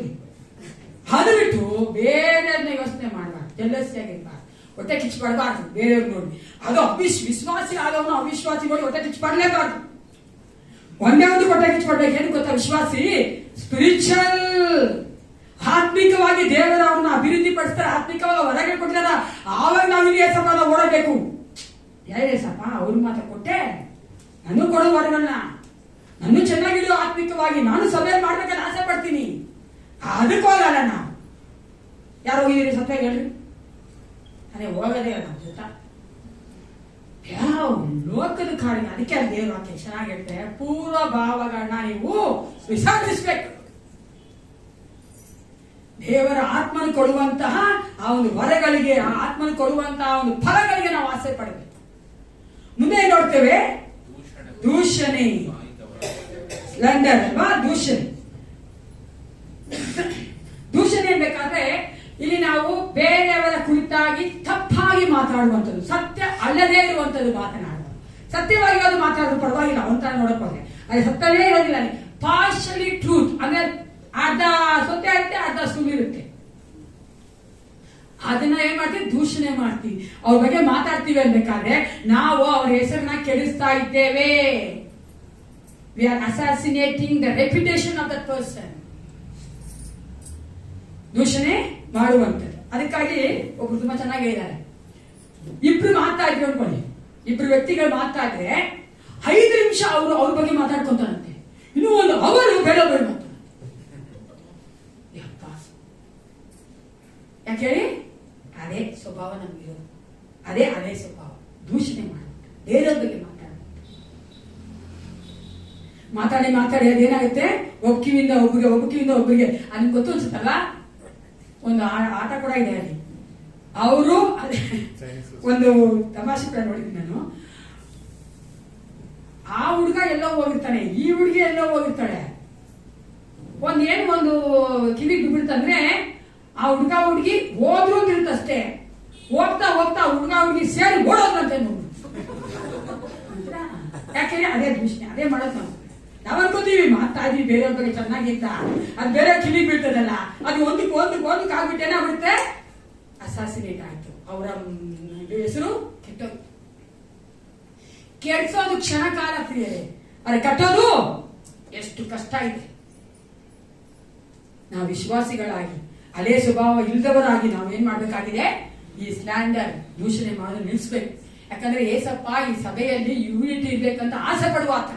ಆಮೇಲೆ ಕ್ರಿಸ್ತೇಸುವಿನ ಆ ಒಂದು ಸಮಾಧಾನದಲ್ಲಿ ದೇವರು ನಡೆಸಬೇಕಂತ ಆಸೆ ಪಡುವಾತ. ಒಬ್ಬರಿಬ್ಬರು ಸಾಕು ದೂಷಣೆ ಮಾಡಕ್ಕೆ. ದೇರ್ ಬಿ ಎ ಡಿವಿಷನ್, ಏನಾಗ್ಬಿಡ್ತದೆ? ವಿಭಾಜನೆ ಬಂದ್ಬಿಡ್ತದೆ. ಒಂದು ಗ್ರೂಪ್ ಆ ಗ್ರೂಪ್ ನೋಡಿದ್ರೆ ಈ ಗ್ರೂಪ್ ಕಾಲ, ಈ ಗ್ರೂಪ್ ನೋಡ ಹಾಕಿ ಮಾತಾಡಿ ಬೇರೆಯವ್ರ ಬಗ್ಗೆ ಮಾತಾಡಿ ಹಾಗೆ ಆಗಿ ಡಿವಿಷನ್ ಬಂದ್ಬಿಡ್ತಾರೆ. ಅದಕ್ಕೆ ಯೇಸು ಕ್ರಿಸ್ತನ ಈ ಒಂದು ದೂಷಣೆ ಮಾಡುವಂತಹ ಸ್ವಭಾವನ ಇಷ್ಟಪಡೋದಿಲ್ಲ. ಮುಂದೆ ಏನ್ ನೋಡ್ತೀವಿ ನಾವು? ದುರ್ಭಾಷೆ, ಫಿಲ್ತಿ ಲ್ಯಾಂಗ್ವೇಜ್. ನಾನು ಲಾಸ್ಟ್ ವೀಕಲ್ಲಿ ಪಾನಿಪುರಿ ನಿಂತ್ಕೊಂಡಿದ್ದೆ. ಪಾನಿಪುರಿ ತಿಂತಾ ಇದ್ದೀನಿ. ಅಲ್ಲಿ ಒಬ್ರು ಬಂದ್ರು, ಒಬ್ಬ ಮನುಷ್ಯ, ಅಂದ್ರೆ ಒಬ್ಬ ಗಂಡಸು, ಹಿಂದೆ ಒಬ್ಬ ಹುಡುಗ, ಒಂದು ವಯಸ್ಸಿರ್ಬೋದು ಹುಡುಗನಿಗೆ. ಅಲ್ಲಿ ನಿಂತ್ಕೊಂಡು ನನ್ನ ಪಕ್ಕದಲ್ಲೇ ಬಂದು ಫೋನ್ ಬಗ್ಗೆ ನಿಂತ್ಕೊಂಡು ಜೋರಾಗಿ ನಾನು ತಿಂತಾ ಇದ್ದೆ ಅನ್ಪಾಡ ಆಯ್ಪ ಜೋರಾಗಿ ಕೆಟ್ಟ ಮಾತಲ್ಲಿ ಮಾತಾಡಿದ್ರೆ ನಾನು ತಿರುಗಿ ನೋಡ್ರಿ. ನಾನು ನೋಡೋಕೆ ಆಯ್ಪ ನಾನು ನೋಡ್ಕೊಂಡು ಇರ್ತಾ ಇತ್ತು. ನಾನು ನೋಡಿದ ತಕ್ಷಣ ಮಾಡ್ಕೊಂಡ್ರು ವಾಯ್ಸ್ನ. ಆಮೇಲೆ ಮಾತಾಡಿದ್ರೆ ಸಮಾಧಾನ, ಕೆಟ್ಟ ಮಾತೇ ಬರಲಿಲ್ಲ. ಹೆಂಗಿದೆ ನೋಡಿ, ನಾನ್ ನೋಡ್ದೆ ಅಂತ ನೀನ್ ಮಾಡ್ದೆ, ನೀನ್ ಹಿಂದೆ ಇದನ್ನ ಮಗ ಕೇಳಿಸ್ಕೊಳ್ಳಿಲ್ವಾ? ಆಮೇಲೆ ಅದು ಮರ್ತೇ ಬಿಟ್ಟಾಯಪ್ಪ. ಏನ್ ಭಯಂಕರ ಕೆಟ್ಟ ಮಾತು. ತಾನ್ ಮರ್ತ್ಬಿಟ್ರು ತನ್ನ ಮಗ ಕೇಳಿಸ್ಕೊಂತ ಇದ್ದಾನೆ. ಸ್ವಲ್ಪ ಆಲೋಚನೆ ಮಾಡಿ, ಊಹಿಸ್ ನೋಡಿ, ಆ ಮಗ ನಾಳೆ ಹೆಂಗಿರ್ತಾನೆ? ಡಬಲ್ ತ್ರಿಬಲ್ ಮಾತಾನೆ, ಕೆಟ್ಟ ಮಾತನ. ಯಾರ ಕಾರಣ? ನಾವೇ ಕಾರಣ ಅಂತೀವಿ. ಕೆಲವು ನಾವು ಏಸಪ್ಪ ಬಂದ್ಮೇಲೂ ಸಹ ಈ ಫಿಲ್ತಿ ಲ್ಯಾಂಗ್ವೇಜ್ ನ ಕೆಟ್ಟದಾಗಿ ಮಾತಾಡುವಂತ ಬೇರೆಯವ್ರನ್ನ ಕೆಟ್ಟದಾಗಿ ಕಮೆಂಟ್ ಮಾಡೋದು ಬಿಟ್ಟಿಲ್ಲ. ನಾವಿನ್ನು ಬಿಡಬೇಕು ಪ್ರಿಯರೇ. It's A old nature. ಅದು ನಮ್ಮ ಹಳೆಯ ಪೂರ್ವ ಸ್ವಭಾವ. ಅದು ಏಸಪ್ಪನಿಗೆ ಇಷ್ಟ ಇಲ್ಲದೆ ಇರುವಂಥದ್ದು. ನಾವು ಮರ್ತೋಗ್ಬಿಡ್ತೀವಿ. ಏಸಪ್ಪನ ಮಾತ್ರ ಇಷ್ಟ ಇಲ್ಲ ಮಾತ್ರ ಅಲ್ಲ, ನಾವು ನಮ್ಮ ಮಕ್ಕಳನ್ನೇ ಕೆಡಿಸ್ತಾ ಇದ್ದೀವಿ. ಚೆನ್ನಾಗಿ ಅರ್ಥ ಮಾಡ್ಕೊಳ್ಳಿ. ದೇವರು ನಮ್ಮನ್ನು ಕರೆದಿರುವಂತದ್ದು ಬೇರೆಯವರಿಗೆ ನಾವು ಸಾಕ್ಷಿ ಆಗಿರ್ಬೇಕು, ಮಾದರಿ ಆಗಿರ್ಬೇಕು. ನಾನು ಆ ತರ ಮಾತಾಡ್ತಾ ಇದ್ರೆ ನಾನು ನನ್ನ ಜೊತೆ ಇರೋರು ಹೆಂಗಿರ್ತಾರೆ ಅಲ್ವಾ? ನಾವು ಅನ್ಕೋತೀವಿ. ನಾವು ವಿಶ್ವಾಸಿಗಳು ಅನೇಕ ಸಾರಿ ಹಿಪೋಕ್ರಿಟ್ಗಳು, ಕಪಟಿಗಳಾಗಿದ್ದೇವೆ. ನಾವು ಸಭೆ ಒಳಗೆ ಬರ್ಬೇಕಾದ್ರೆ, ವಿಶ್ವಾಸಿಯೊಂದಿಗೆ ಇರ್ಬೇಕಾದ್ರೆ ಮಾತ್ರ ತುಂಬಾ ಚೆನ್ನಾಗಿರ್ತೇವೆ. ಆದ್ರೆ ವಿಶ್ವಾಸಿನೂ ಇಲ್ಲ, ಸಭೆನೂ ಇಲ್ಲ, ಲೋಕದಲ್ಲಿ ಅವಿಶ್ವಾಸನ ಇರ್ತೀವಿ. ಹೆಂಗಿರ್ತೀವಿ? We have to examine ourselves ಅಲ್ವಾ? ನಮ್ಮನ್ನ ವಿಚಾರಣೆ ಮಾಡೋದಕ್ಕೆ ಯಾರು ಬೇಡ. ದೇವರ ಆತ್ಮ ಉಂಟು, ನಮ್ಮ ಆತ್ಮ ಉಂಟು. ನಮ್ಮನ್ನ ನಾವು ವಿಚಾರಣೆ ಮಾಡ್ಕೊಳ್ಬೇಕು. ಯಾವ ತರ ಮಾಡ್ತೀವಿ ನಾವು? ಉಪಯೋಗಿಸ್ತೀವ ಕೆಟ್ಟ ಮಾತುಗಳನ್ನ? ಅದೇ ಕೋಪ ಬಂದ್ರು ಏನ್ ಮಾಡ್ಬಾರ್ದು?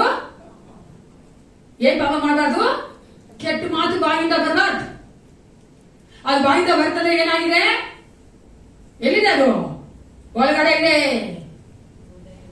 ಇನ್ನೂ ಹೊರಗಡೆ ಹೋಗಿಲ್ಲ. ಅದು ಹೊರಗಡೆ ಹೋದ್ರೇನೆ ಆ ಕೆಟ್ಟ ಮಾತು ನಮ್ಗೆ ಬರೋದೇ ಇಲ್ಲ. ಯಾಕಂದ್ರೆ ಹುಟ್ಟಿದಾಗಿನ ನಾವು ಏಸಪ್ಪನಲ್ಲಿ ಇರಲ್ವಲ್ಲ ಅಲ್ವಾ? ಯಾರೆಲ್ಲ ಹುಟ್ಟಿದಾಗ ಏಸಪ್ಪನ ಇದ್ರಿ? ಏಸಪ್ಪನಿಲ್ಲ. ದೇಹ ಬೆಳೆದ ಮೇಲೆ ಏಸಪ್ಪನ ಕೃಪೆಯಿಂದ ಆತನ ಸಮಯಕ್ಕೆ ಸರಿಯಾಗಿ ನಾವು ಏಸಪ್ಪನಾಗಿ ಕಟ್ಸ್ಕೊಳ್ತೀವಿ. ಅದಕ್ಕೆ ಮುಂಚೆ ನಾವು ಸ್ವಭಾವ ಬಿಡ್ತದಲ್ಲ, ಅದು ಊರ್ ಬಿಡ್ತದಲ್ಲ ಒಳಗಡೆ. ಅದನ್ನ ಯಾರು ತೆಗಿಬೇಕು? ತೆಗಿಬೇಕ್ರಿ? ಹೆಂಗ್ರಿ ಅದನ್ನ ಎಕ್ಸ್ಪೆರಿಮೆಂಟ್ ಮಾಡೋದು? ಹೆಂಗ್ ನಾವು ತಿಳ್ಕೊಳ್ಳೋದ್ರಿ? ಕೋಪ ಬಂದಾಗ ಏನ್ ಮಾಡ್ಬೇಕು? ಬಾಯಲ್ಲಿ ಆ ಒಂದು ಕೆಟ್ಟ ಮಾತು ಮಾತಾಡಿಲ್ಲ ಅಂದ್ರೆ ಆ ಕೆಟ್ಟ ಮಾತು ನಮ್ಮ ಹೃದಯದಿಂದ ಓಡೋಗಿದೆ ಅಂತ ಅರ್ಥ. ಆಮೇಲೆ ಕೆಟ್ಟ ಮಾತು ನಮ್ಮ ಬಾಯಿಂದ ಬರಬಾರ್ದು ಪ್ರಿಯರೇ. ಆ ಕೆಟ್ಟ ಮಾತು ಬಾಯಿಂದ ಬರ್ತಾ ಇದೆ ಅಂದ್ರೆ ನೀವೇ ತಿಳ್ಕೊಬಿಡಿ, ಇನ್ನು ನೀವು ಏನಾಗಿಲ್ಲ, ಬದಲಾಗಿಲ್ಲ. ಕೊನೆಯದಾಗಿ ಡು ನಾಟ್ ಲೈ ಟು ಈಚ್ ಅದರ್. ಎಫೆಸ 4:25 ಓದ್ಕೊಳ್ಳೋಣ. ಒಬ್ಬರಿಗೊಬ್ಬರು ಸುಳ್ಳಾಡಬೇಡಿ. ಲಾಸ್ಟ್ 5 ವಚನ ಓದಿ ಮುಗಿಸೋಣ. ಎಫೆಸ ಬರೆದ ಪತ್ರಿಕೆ 4ನೇ ಅಧ್ಯಾಯ 25ನೇ ವಚನ. ಆದ ಕಾರಣ ಬಿಟ್ಟು ಪ್ರತಿಯೊಬ್ಬರು ತನ್ನ ನೆರೆಯವನ ಸಂಗಡ ಸತ್ಯವನ್ನೇ ಆಡಲಿ. ಯಾಕೆಂದರೆ ನಾವು ಒಬ್ಬರಿಗೊಬ್ಬರು ಅಂಗಳಾಗಿದ್ದೇವಲ್ಲ.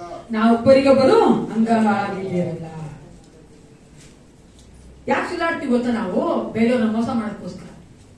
ಯಾಕೆ ಸುಳ್ಳಾಡ್ತೀವಿ? ಬೇರೆಯವ್ರನ್ನ ಮೋಸ ಮಾಡೋದಕ್ಕೋಸ್ಕರ. ಆದಷ್ಟು ನಾವು ಸುಳ್ಳಾಡಬಾರ್ದು. ವಿ ಶುಡ್ ನಾಟ್ ಲೈ ಈಚ್ ಅದರ್. ತುಂಬಾ ಏನೋ ನಮ್ಗೆ ತಲೆ ಹೋಗುವಂತ ಕಾರ್ಯ ಅಥವಾ ತುಂಬಾ ಕಷ್ಟ ಅಲ್ವಾ, ಹಂಗೇನೋ ಆಗ್ಬಿಡಂಗೆ ನಾವು ಸುಳ್ಳಾಡು ಚಕ್ಕನ್ ಸುಳ್ಳು ಹೇಳ್ಬಿಡ್ತೀವಲ್ಲ. ನೀವು ನೋಡ್ಬೇಕಂದ್ರೆ ಒಂದು ಸುಳ್ಳೇಳಿ ಸೇರಿ ಸೇರಿ ಸೇರಿ ಸೇರಿ ಎಷ್ಟೋ ಸುಳ್ಳು ಹೇಳ್ತಾನೆ. ಅದ್ ಬದಲು ಏನ್ ಮಾಡ್ಬೇಕು? ಸತ್ಯವನ್ನೇ ಮಾತಾಡ್ಬೇಕು. ಯಾಕಂದ್ರೆ ನಾವು ಆರಾಧಿಸುವಂತ ಸೇವಿಸುವಂತ ದೇವರು ಏನಾಗಿದ್ದಾನೆ? ಏನಾಗಿದ್ದಾನೆ? He is the truth. ವಚನ 9 ಬಿ ಭಾಗ ಓದಿ ಮುಗಿಸೋಣ. ಓದಪ್ಪ. ಕೊಳೆದವರ ಪತ್ರಿಕೆ 3ನೇ ಅಧ್ಯಾಯದಲ್ಲಿ ನೀವು ಪೂರ್ವ ಸ್ವಭಾವವನ್ನು ಅದರ ಕೃತ್ಯಗಳ ಕೂಡ ತೆಗೆದಿಟ್ಟು ನೂತನ ಸ್ವಭಾವವನ್ನು ಧರಿಸಿಕೊಂಡವರಾಗಿರದೆ. ಪೂರ್ವ ಸ್ವಭಾವವನ್ನು ಅದರ ಕೃತ್ಯಗಳ ಕೂಡ ತೆಗೆದಿಟ್ಟು. ಪುನಃ ಸ್ವಭಾವ ಮಾತ್ರ ಹೋಗೋದು ಹೆಂಗ್ ಗೊತ್ತಾ? ಕೃತ್ಯಗಳು. ನಾವು ಆ ಸ್ವಭಾವ ನಮ್ಮ ಯೋಜನೆ ಮಾಡ್ತೀವಲ್ಲ ಕೆಲಸಗಳನ್ನ, ಅದ್ರ ಜೊತೆ ಕೂಡ ನಾವು ವಿಸರ್ಜಿಸಬೇಕು. ತೆಗೆದಿಟ್ಟು ನೂತನ ಸ್ವಭಾವವನ್ನ ಧರಿಸಿಕೊಂಡಿದ್ದೀರಲ್ಲ. ಆ ನೂತನ ಸ್ವಭಾವನ ಹೆಂಗ್ ಧರಿಸ್ಕೊಂಡಿದ್ದೀವಿ, ಆ ನೂತನ ಸ್ವಭಾವ ಏನೆಂಬುದನ್ನ ನಾವು ಮುಂದಿನ ವಾರ ನೋಡೋಣ. ಎಲ್ಲರೂ ನಿಂತ್ಕೊಂಡವರಾಗಿ ಇವಾಗ ರೋಮಾಪುರದ ಪತ್ರಿಕೆ 8:13 ವಚನ ಓದಿಕೊಂಡವರಾಗಿ ಪ್ರಾರ್ಥನೆ ಮಾಡಿಕೊಳ್ಳೋಣ. Let's everyone stand up. Take your Bibles to Romans chapter 8 verse 13. ರೋಮಾಪುರದ ಪತ್ರಿಕೆ 8ನೇ ಅಧ್ಯಾಯದ 13ನೇ ವಚನ. 8:13.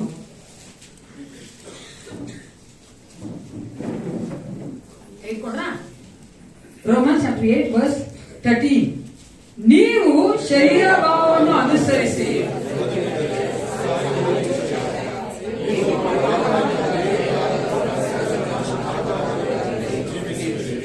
ಆಮೇಲೆ ನಾವು ಎಲ್ಲಾ ಸ್ವಭಾವಗಳನ್ನ ಬಿಡೋದು ಅಷ್ಟು ಸುಲಭ ಅಲ್ಲ, ಆಗೋದಿಲ್ಲ. ಆದ್ರೆ ನಾವು ಯಾರ ಸಹಾಯದಿಂದ ಮಾಡ್ಬೇಕಂತ ಹೇಳ್ತಾರೆ? ಪವಿತ್ರಾತ್ಮನಿಂದ. We should take the help of Holy Spirit. ಪರಿಶುದ್ಧಾತ್ಮ ನಮ್ಗೆ ಸಹಾಯ ಮಾಡೋದು ಯಾವ ತರ ಅಂದ್ರೆ, ನಾವು ಅದನ್ನ ಕರಿಬೇಕು. ನಾವು ಮೊದಲನಾಗಿ ತಿಳ್ಕೊಬೇಕು, ನನ್ನಲ್ಲಿರುವಂತಹ ಪೂರ್ವ ಭಾವಗಳು ಇನ್ನು ಏನಿವೆ, ಆ ಓಲ್ಡ್ ನೇಚರ್ ನಲ್ಲಿ ಇನ್ನು ಏನಿದೆ ಅಂತ ನಾನು ತಿಳಿದುಕೊಂಡವಳಾಗಿ ನಾನು ಏಸಪ್ಪನ ಕೇಳ್ಬೇಕು, ಪರಿಶುದ್ಧಾತ್ಮನ ಕೇಳ್ಬೇಕು, ಪ್ರಾರ್ಥನೆ ಮಾಡ್ಬೇಕು, ಅದನ್ನೆಲ್ಲ ಕೇಳ್ಬೇಕು. ಪ್ರಿಯರೇ, ನನ್ಗೆ ಕೋಪ ಬರ್ತಾ ಇದೆ, ನಾನು ಕೆಟ್ಟ ಮಾಡ್ತಾ ಇದ್ದೀನಿ, ನನ್ನ ರಸ್ ಜಾಸ್ತಿ ಇದೆ, ನನ್ನ ಹತ್ರ ಏನನ್ನ ಅದೇ ಸ್ವಭಾವಗಳಿದೆಯೋ ಅದನ್ನು ಗುರುತಿಸಿಕೊಂಡವರಾಗಿ ನಾವು ದೇವರಲ್ಲಿ ಕೇಳಬೇಕು. Be open to the lord. ದೇವರಿಗೆ ನೀವು ಯಾವಾಗ ನಿಮ್ಮನ್ನ ನೀವು ಸಂಪೂರ್ಣ ಒಪ್ಪಿಸಿಕೊಟ್ಟವರಾಗಿ ಯಾವುದನ್ನು ಮುಚ್ಚಿಟ್ಟುಕೊಳ್ಳೋದಿಲ್ವೋ ಆಗ ದೇವರಾತ್ಮ ರೆಡಿ ಆಗಿದ್ದಾನೆ ನಮ್ಮನ್ನು ಸರಿ ಮಾಡೋದಕ್ಕೋಸ್ಕರವಾಗಿ. ಪ್ರಾರ್ಥನೆ ಕೇಳಬೇಕು ಪ್ರಿಯರೇ. ಏಸಪ್ಪ, ನನ್ ಹಿಂಗಾಗ್ತಾ ಇದೆ, ನನ್ ಬಿಡಕ್ ಆಗ್ತಿಲ್ಲ ತಂದೆ, ಪರಿಶುದ್ಧಾತ್ಮ ನನಗೆ ಸಹಾಯ ಮಾಡು. ದೇವರು ಅದನ್ನ ನಮ್ಮಿಂದ ತೆಗೆದು ಹಾಕುತ್ತಾನೆ ಪ್ರಿಯರೇ. ತೆಗೆದು ಹಾಕೋಕೆ ನಮಗೆ ಸಹಾಯ ಮಾಡ್ತಾನೆ. ಎಲ್ಲರೂ ಕಣ್ಣುಗಳು ಮುಚ್ಚಿಕೊಂಡವರಾಗಿ. ಕಳೆದ ವಾರವಲ್ಲ, ಕಳೆದ ತಿಂಗಳುಗಳಲ್ಲ, ಇಷ್ಟು ವರ್ಷಗಳ ಕಾಲ ಯಾವ ಒಂದು ಹಳೆಯ ಸ್ವಭಾವದಲ್ಲಿ ಜೀವಿಸ್ತಾ ಇದ್ದೇವೆ. ನೆನಪು ಮಾಡಿಕೊಳ್ಳಿ ಪ್ರಿಯರೇ, ನಿಮ್ಮನ್ನ ಯಾರು ನೋಡೋದಕ್ಕೆ ಸಾಧ್ಯವಿಲ್ಲ, ದೇವರಾತ್ಮನೊಬ್ಬನೇ ನೋಡೋಕೆ ಸಾಧ್ಯ. ಭಯಪಡುವುದು ಬೇಡ, ಚಿಂತೆ ಮಾಡುವುದು ಬೇಡ. ದೇವರಾತ್ಮ ಎಷ್ಟು ಚೆನ್ನಾಗಿ ಹೇಳ್ತಾರೆ ದೇವರ ವಾಕ್ಯದಲ್ಲಿ ಅಂದ್ರೆ, ಆತನು ಕ್ಷಮಿಸುವುದಕ್ಕೆ ಶಕ್ತನಾದ ದೇವನಾಗಿದ್ದಾನೆ. ನಾವು ಆತನ ಮುಂಭಾಗದಲ್ಲಿ ನಾವು ಪಾಪಗಳನ್ನ ಅರಿಕೆ ಮಾಡಿ ನಾವು ಬಿಟ್ಟು ಬಿಡುವುದಾದ್ರೆ, ಆ ಒಂದು ಮನೋಭಾವದಲ್ಲಿ ಆತನ ಮುಂಭಾಗದಲ್ಲಿ ಕ್ಷಮಾಪಣೆ ಕೇಳುವುದಾದ್ರೆ, ಆತ ನಮಗೆ ಸಹಾಯ ಮಾಡುವ ಆತನಾಗಿದ್ದಾನೆ. ಅದೇ ಸ್ವಭಾವ ಏನೇ ಆಗಿರಲಿ ಪ್ರಿಯರೇ, ಒಪ್ಪಿಸಿಕೊಡಿ. ದೇವರಾತ್ಮನೇ ನನಗೆ ಸಹಾಯ ಮಾಡು. ಇನ್ನು ಮುಂದಿನ ದಿನಗಳಲ್ಲಿ ನನ್ನ ಜೀವಿತದಲ್ಲಿ ಆ ಒಂದು ಹಳೆಯ ಸ್ವಭಾವ ಇರಬಾರ್ದು Yesappa. Hallelujah. Thank you Lord. Thank you Jesus. ನೂತನ ಸ್ವಭಾವ ಹೊಂದಿಕೊಂಡವರಾಗಿ ನಮ್ಮನ್ನು ಮಾರ್ಪಡಿಸಿ ಏಸಪ್ಪ ಅಂತ ಕೇಳಿ ಪ್ರಿಯರೇ. Thank you Jesus.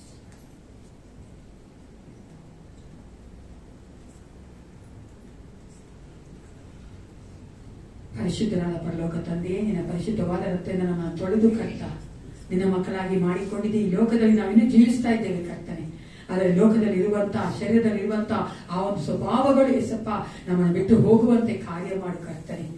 ಹೌದು ರಾಜ, ನಾವು ನಿನಗೆ ಮೆಚ್ಚುಗೆಯಾಗಿ, ನಿನಗೆ ಪರಿಶುದ್ಧತೆಯಾಗಿ ಕರ್ತನೆ ಜೀವಿಸಬೇಕಾಗಿದೆ ಅಲ್ಲಪ್ಪ ಏಸಪ್ಪ. ನಮ್ಮ ಕುಟುಂಬದಲ್ಲಿರುವಂತ, ನಮ್ಮ ಸಭೆಯಲ್ಲಿರುವಂತಹ ಪ್ರತಿಯೊಬ್ಬ ಮಕ್ಕಳೊಂದಿಗೆ ನೀನು ಮಾತನಾಡಿದ್ದಿ ಅಪ್ಪ. ಹೌದು ರಾಜ, ಮನುಷ್ಯ ನಾವು ನೋಡದೆ ಇರ್ಬೋದು ಕರ್ತನೆ, ಆದ್ರೆ ನೀ ನಮ್ಮನ್ನು ನೋಡ್ತಾ ಇದ್ದಲ್ಲ ರಾಜ ಅಪ್ಪ. ಅದೇ ಸ್ವಭಾವಗಳು ನಮಗೆ ಬೇಡ ಕರ್ತನೆ, ಅದ್ರಲ್ಲಿ ನಾವು ಮುಂದುವರಿಸ್ಕೊಂಡು ಹೋಗ್ಬಾರ್ದು ಏಸಪ್ಪ. ನಾವು ನಿನ್ನ ಭಾಗದಲ್ಲಿ ನಿಲ್ಲಬೇಕಾಗಿದೆ ಅಪ್ಪ. ನಮ್ಮನ್ನು ಸರಿ ಮಾಡು, ನಮ್ಮನ್ನ ಪರಿಶುದ್ಧ ರಕ್ತದಿಂದ ಮತ್ತೊಂದು ತೊಳೆ ಕರ್ತನೆ. ಪ್ರತಿಯೊಬ್ಬ ಮಕ್ಕಳ ಆಶೀರ್ವದಿಸು ಯೇಸು ಕ್ರಿಸ್ತನ ನಾಮದಲ್ಲಿ ಪ್ರಾರ್ಥಿಸುತ್ತೇನೆ ಒಳ್ಳೆಯ ಪಿತನೇ, ನನ್ನ ಮನವೇ